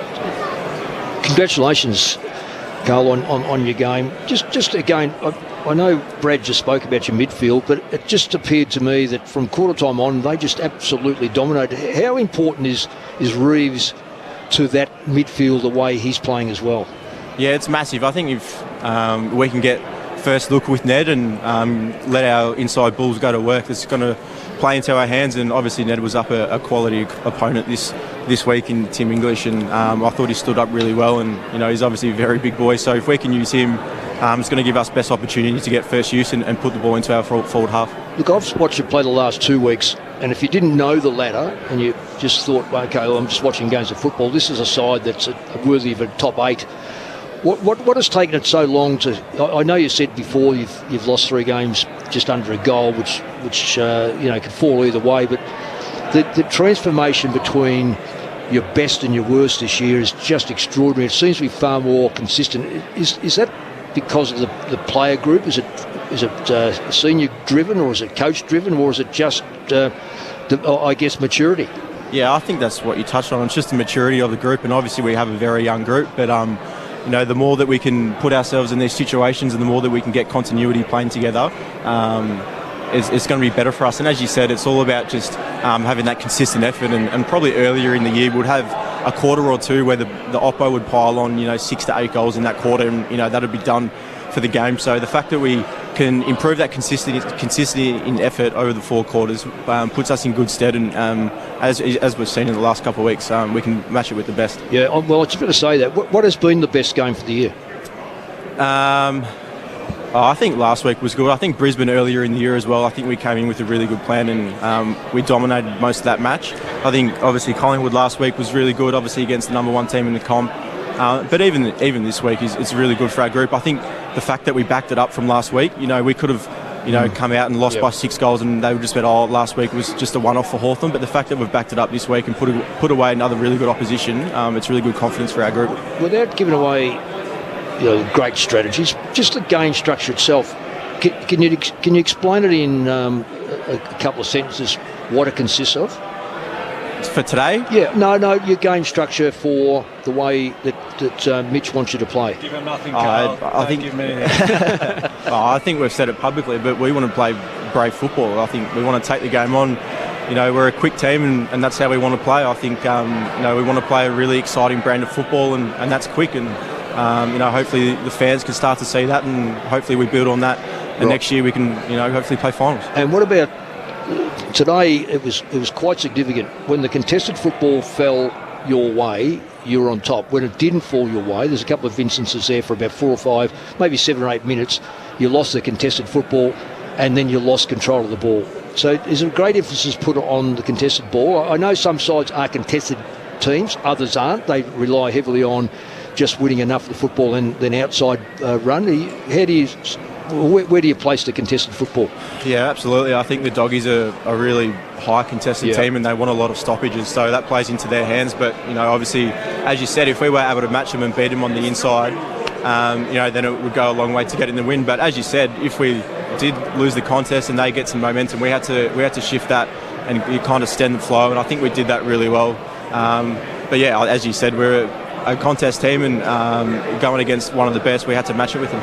Well done. Carl, I won't keep you for too much longer, but just wondering if you had any update on Chad Wingard, if you had a chance to touch base with him to get an update on that injury and how he's feeling? I've seen him quickly. I'm not sure where it is. He's in a moon boot, but they'll obviously have to assess that during the week. But hopefully for him it's good news, but we'll see what happens. Carl, thanks so much for joining us on Grandstand AFL. Congratulations on the win. I'm sure you'll celebrate it with plenty of vigour. Thanks for the chat. Thanks, guys. Carl Amon there, who was pretty handy himself this afternoon, it has to be said, alongside Jai Newcomb. He had 32 disposals to go with a goal, 24 kicks, 8 handballs, 13 marks, and a tackle.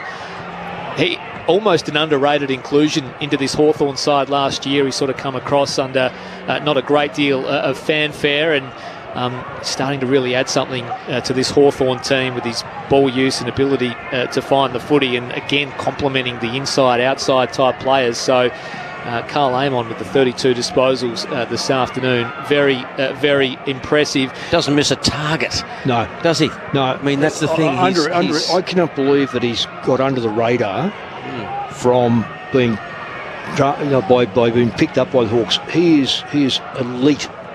Port were very patient with him for a long time. He didn't come to hand real quickly. No. And then when he did, his last 2 or 3 seasons at Port Adelaide were elite. Oh, and then he became an unrestricted free agent, and Hawthorn pounced on him. And of course, Hawthorn's history of recruiting left footers who can kick pretty well. Stewie Dew from over there, and a whole host of the rest of them. Carl Amon has fitted the bill exactly where they wanted him to. So just recapping, if you're just joining us, Hawthorn have knocked off the Western Bulldogs in Launceston 9-13-67 to the Western Bulldogs 9-10-64. You'll be off to Adelaide very shortly to join the team of Aaron Bryans, Neil Cross, Josh Frankew and Nathan Berg for the game between Port Adelaide and the GWS Giants, which all of a sudden has big ramifications on the final makeup of the top 8. The Giants with a chance to jump into the 8 if they can roll the power in Adelaide. An update for you from Docklands, where St Kilda is playing Richmond. It is the Saints leading by 23 points, 6.5 minutes into the second term. 7 straight St Kilda, 42 to 3-1-19. The Tigers. That has ramifications too. If the Saints can hang on and the Giants can win, then the Dogs, following today's loss, are out of the 8. What are the main points of concern for the Western Bulldogs, and the number one thing on the top of the whiteboard that Luke Beveridge will be pointing to, do you think, out of today's game, and the thing that they'll need to improve against West Coast under the roof next week? Well, they'll improve against West Coast. West Coast are on their knees at the moment. It won't be that. It'll be the Geelong game, no doubt. I've said all year that, it was during COVID, because I remember watching a game from COVID, and Bontempelli had been appointed captain, and it was one of the early games, and I watched the game and I thought, this is interesting, because he's a very good player, but he's not a good leader at the moment, because we were able to hear everything that was said on the ground, and there was nothing said. Remarkably, and well done to him, he's emerged as a fantastic captain. Him and Liberatore are not dissimilar in regard to winning the hard ball. Bont's better outside, but it's who's around them at the moment. So they throw Daniel in there, who's an elite kicker, but he's not as penetrating as you would want. He's a beautiful 20 to 30 metre kick. Bontempelli kicks the ball 55. Liberatore's not a big long kick. I don't reckon they've got I don't think they've got a structure that goes beyond 3 or 4 players in the middle. That's number one. 2 is they go to sleep. And they go to sleep because, again, who leads the side when Bontempelli is not leading the side? So he's either on the bench, maybe playing forward, maybe getting tagged, maybe just tired. So their leadership, it all comes about, I don't care if you have a bad quarter, so make sure your opposition have a worse quarter. So in other words, if you haven't got it, don't give it to them. If they've got it, don't let them have easy access. The Dogs, unfortunately, I've watched enough of them this year. I've got a son that barracks for them, so I take particular interest. I've coached them, so again, I've got that soft spot for them. What the dismay is that they cannot play 4 quarters of good, and I'll call it honest football. They play very good at football, but then they have that patch. Last week it was only about 10 minutes. As I say, I watched that game. I did that game for the ABC. But today it was a complete quarter. Well and truly just absolutely smashed. The only thing that wasn't smashed was the scoreboard. But psychologically it was enough where they couldn't score with the breeze. Hawthorn did. I said at half-time, that had to be 4 up at half-time. Okay, they had a late run at it, and that was some very good Footscray or Western Bulldog play. I have major concerns that they'll go far in September anyway. Right now, they are the least consistent side, and I'm not saying week in, week out, I'm saying during the game. So I don't know how you arrest that. Do you build in leadership, or do you have to recruit leadership? When you look at the Hawthorn side, many question. Sully probably speak better about this than I could, but Sicily was one of those ones where everyone goes, oh, really? I've placed him at number 5. I was asked to do a thing for my column. I put him at number 5 because he's had his indiscretions, but you can see that they still look for him for leadership. But now these young kids are emerging in the centre. look out, hang on to your hat if you're a Hawthorn supporter over the next couple of seasons. It mightn't happen next year, but in the next couple of seasons, look out. It's happened quicker, hasn't it, than we all anticipated would. Well, I just wouldn't have thought Hawthorn would have won 6 or 7 games this year. I was looking at about 4, maybe. But the rebuild has come a lot quicker than a lot of people think. Yeah, I want to get Brad's take on this, and I'm not sure if you remember this, Brad, but I remember a game at this ground in 2007 against the West Coast Eagles. You might have even done a job on Chris Judd that game. But that game for me, watching on as a young nuffy, was almost the game where Hawthorn as a team really broke through, beat the Eagles, who were one of the dominant teams at the time, broke through, and then next year we all know what happened. Now, I'm not saying Hawthorn are going to go and win 3 or 4 flags like they did in that golden era, but just for you as a player, as part of that Hawthorn team and then being part of that really successful period, what were the hallmarks for you for a team that has broken through and arrived? What are the things that stuck out to you that said, okay, we're no longer a developing bottom of the ladder, bottom 4 team, we're a finals team now, or we're a team that can mix it with the good teams? I can see some distinct similarities right now to the team that we had for the second half of 2006 in terms of a young core group coming through. Mitchell, Hodge, Brown, Ladson, myself, Robbie Campbell, Michael Osborne.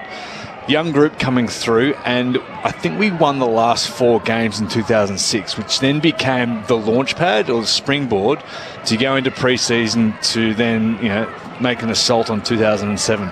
So, I mean, I don't know, but I wouldn't be surprised if Mitch isn't using that analogy at the moment to this young side.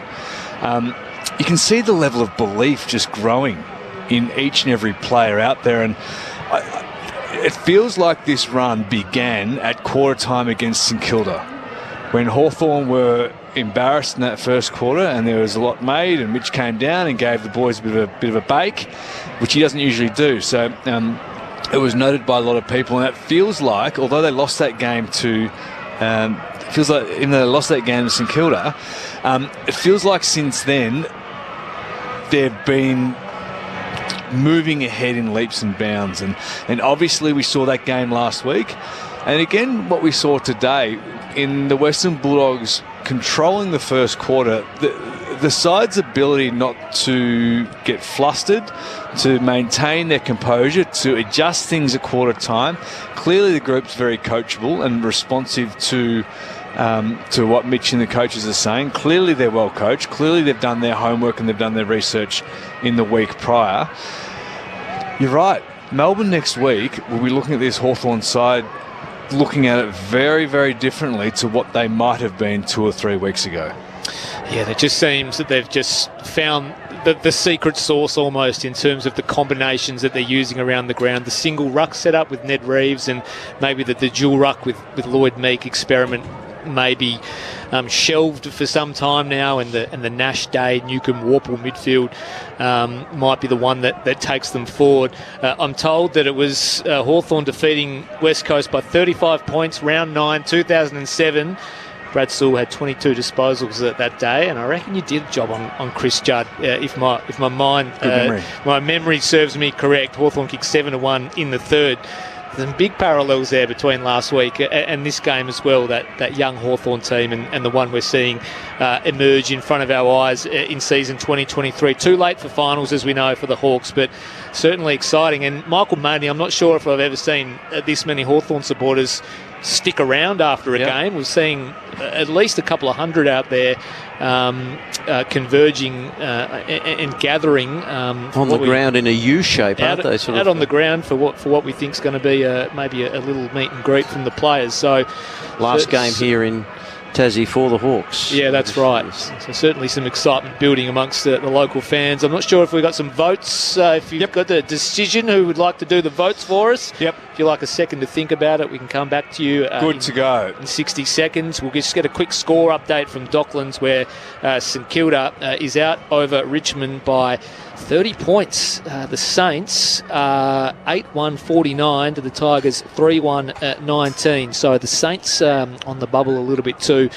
at the moment. Brad Sewell, your votes for the ABC Footballer of the Year. Line ball for one vote today between Worpel and Day. Day's impact in the forward half and creating goals and kicking himself was fantastic.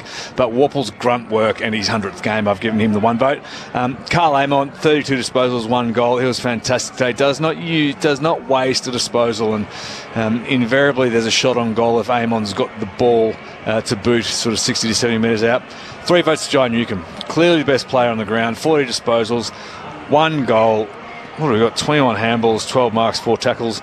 I think Carl Amon mentioned it. His next 50 games, if what we've seen so far is something Hawthorn can build around. Seems ridiculous that this man hadn't been through the system and had just been lost in it, and someone plucks him out of Box Hill and away he goes. It's Box Hill's been very, very good to Hawthorn, hasn't it? It certainly has. And not that I want to drone on about the parallels of years gone by, but there was another young Hawthorn midfielder that was plucked out of Box Hill back in about 2000, 2001 that went on to pretty great things, and he's now the coach of the club. So some further parallels at this Hawthorn footy club between now and then. Mick Malthouse, you've been in reasonable agreement with those votes. Newcombe 3, Amon 2, and who got the Worpel? And Worpel 1? Yeah, it could have gone to another 3 or 4 Hawthorn players. Result 3 points suggests that there's some dog players that should have been there. There wasn't. In all honesty, when you look at the game, it was played in such a patch.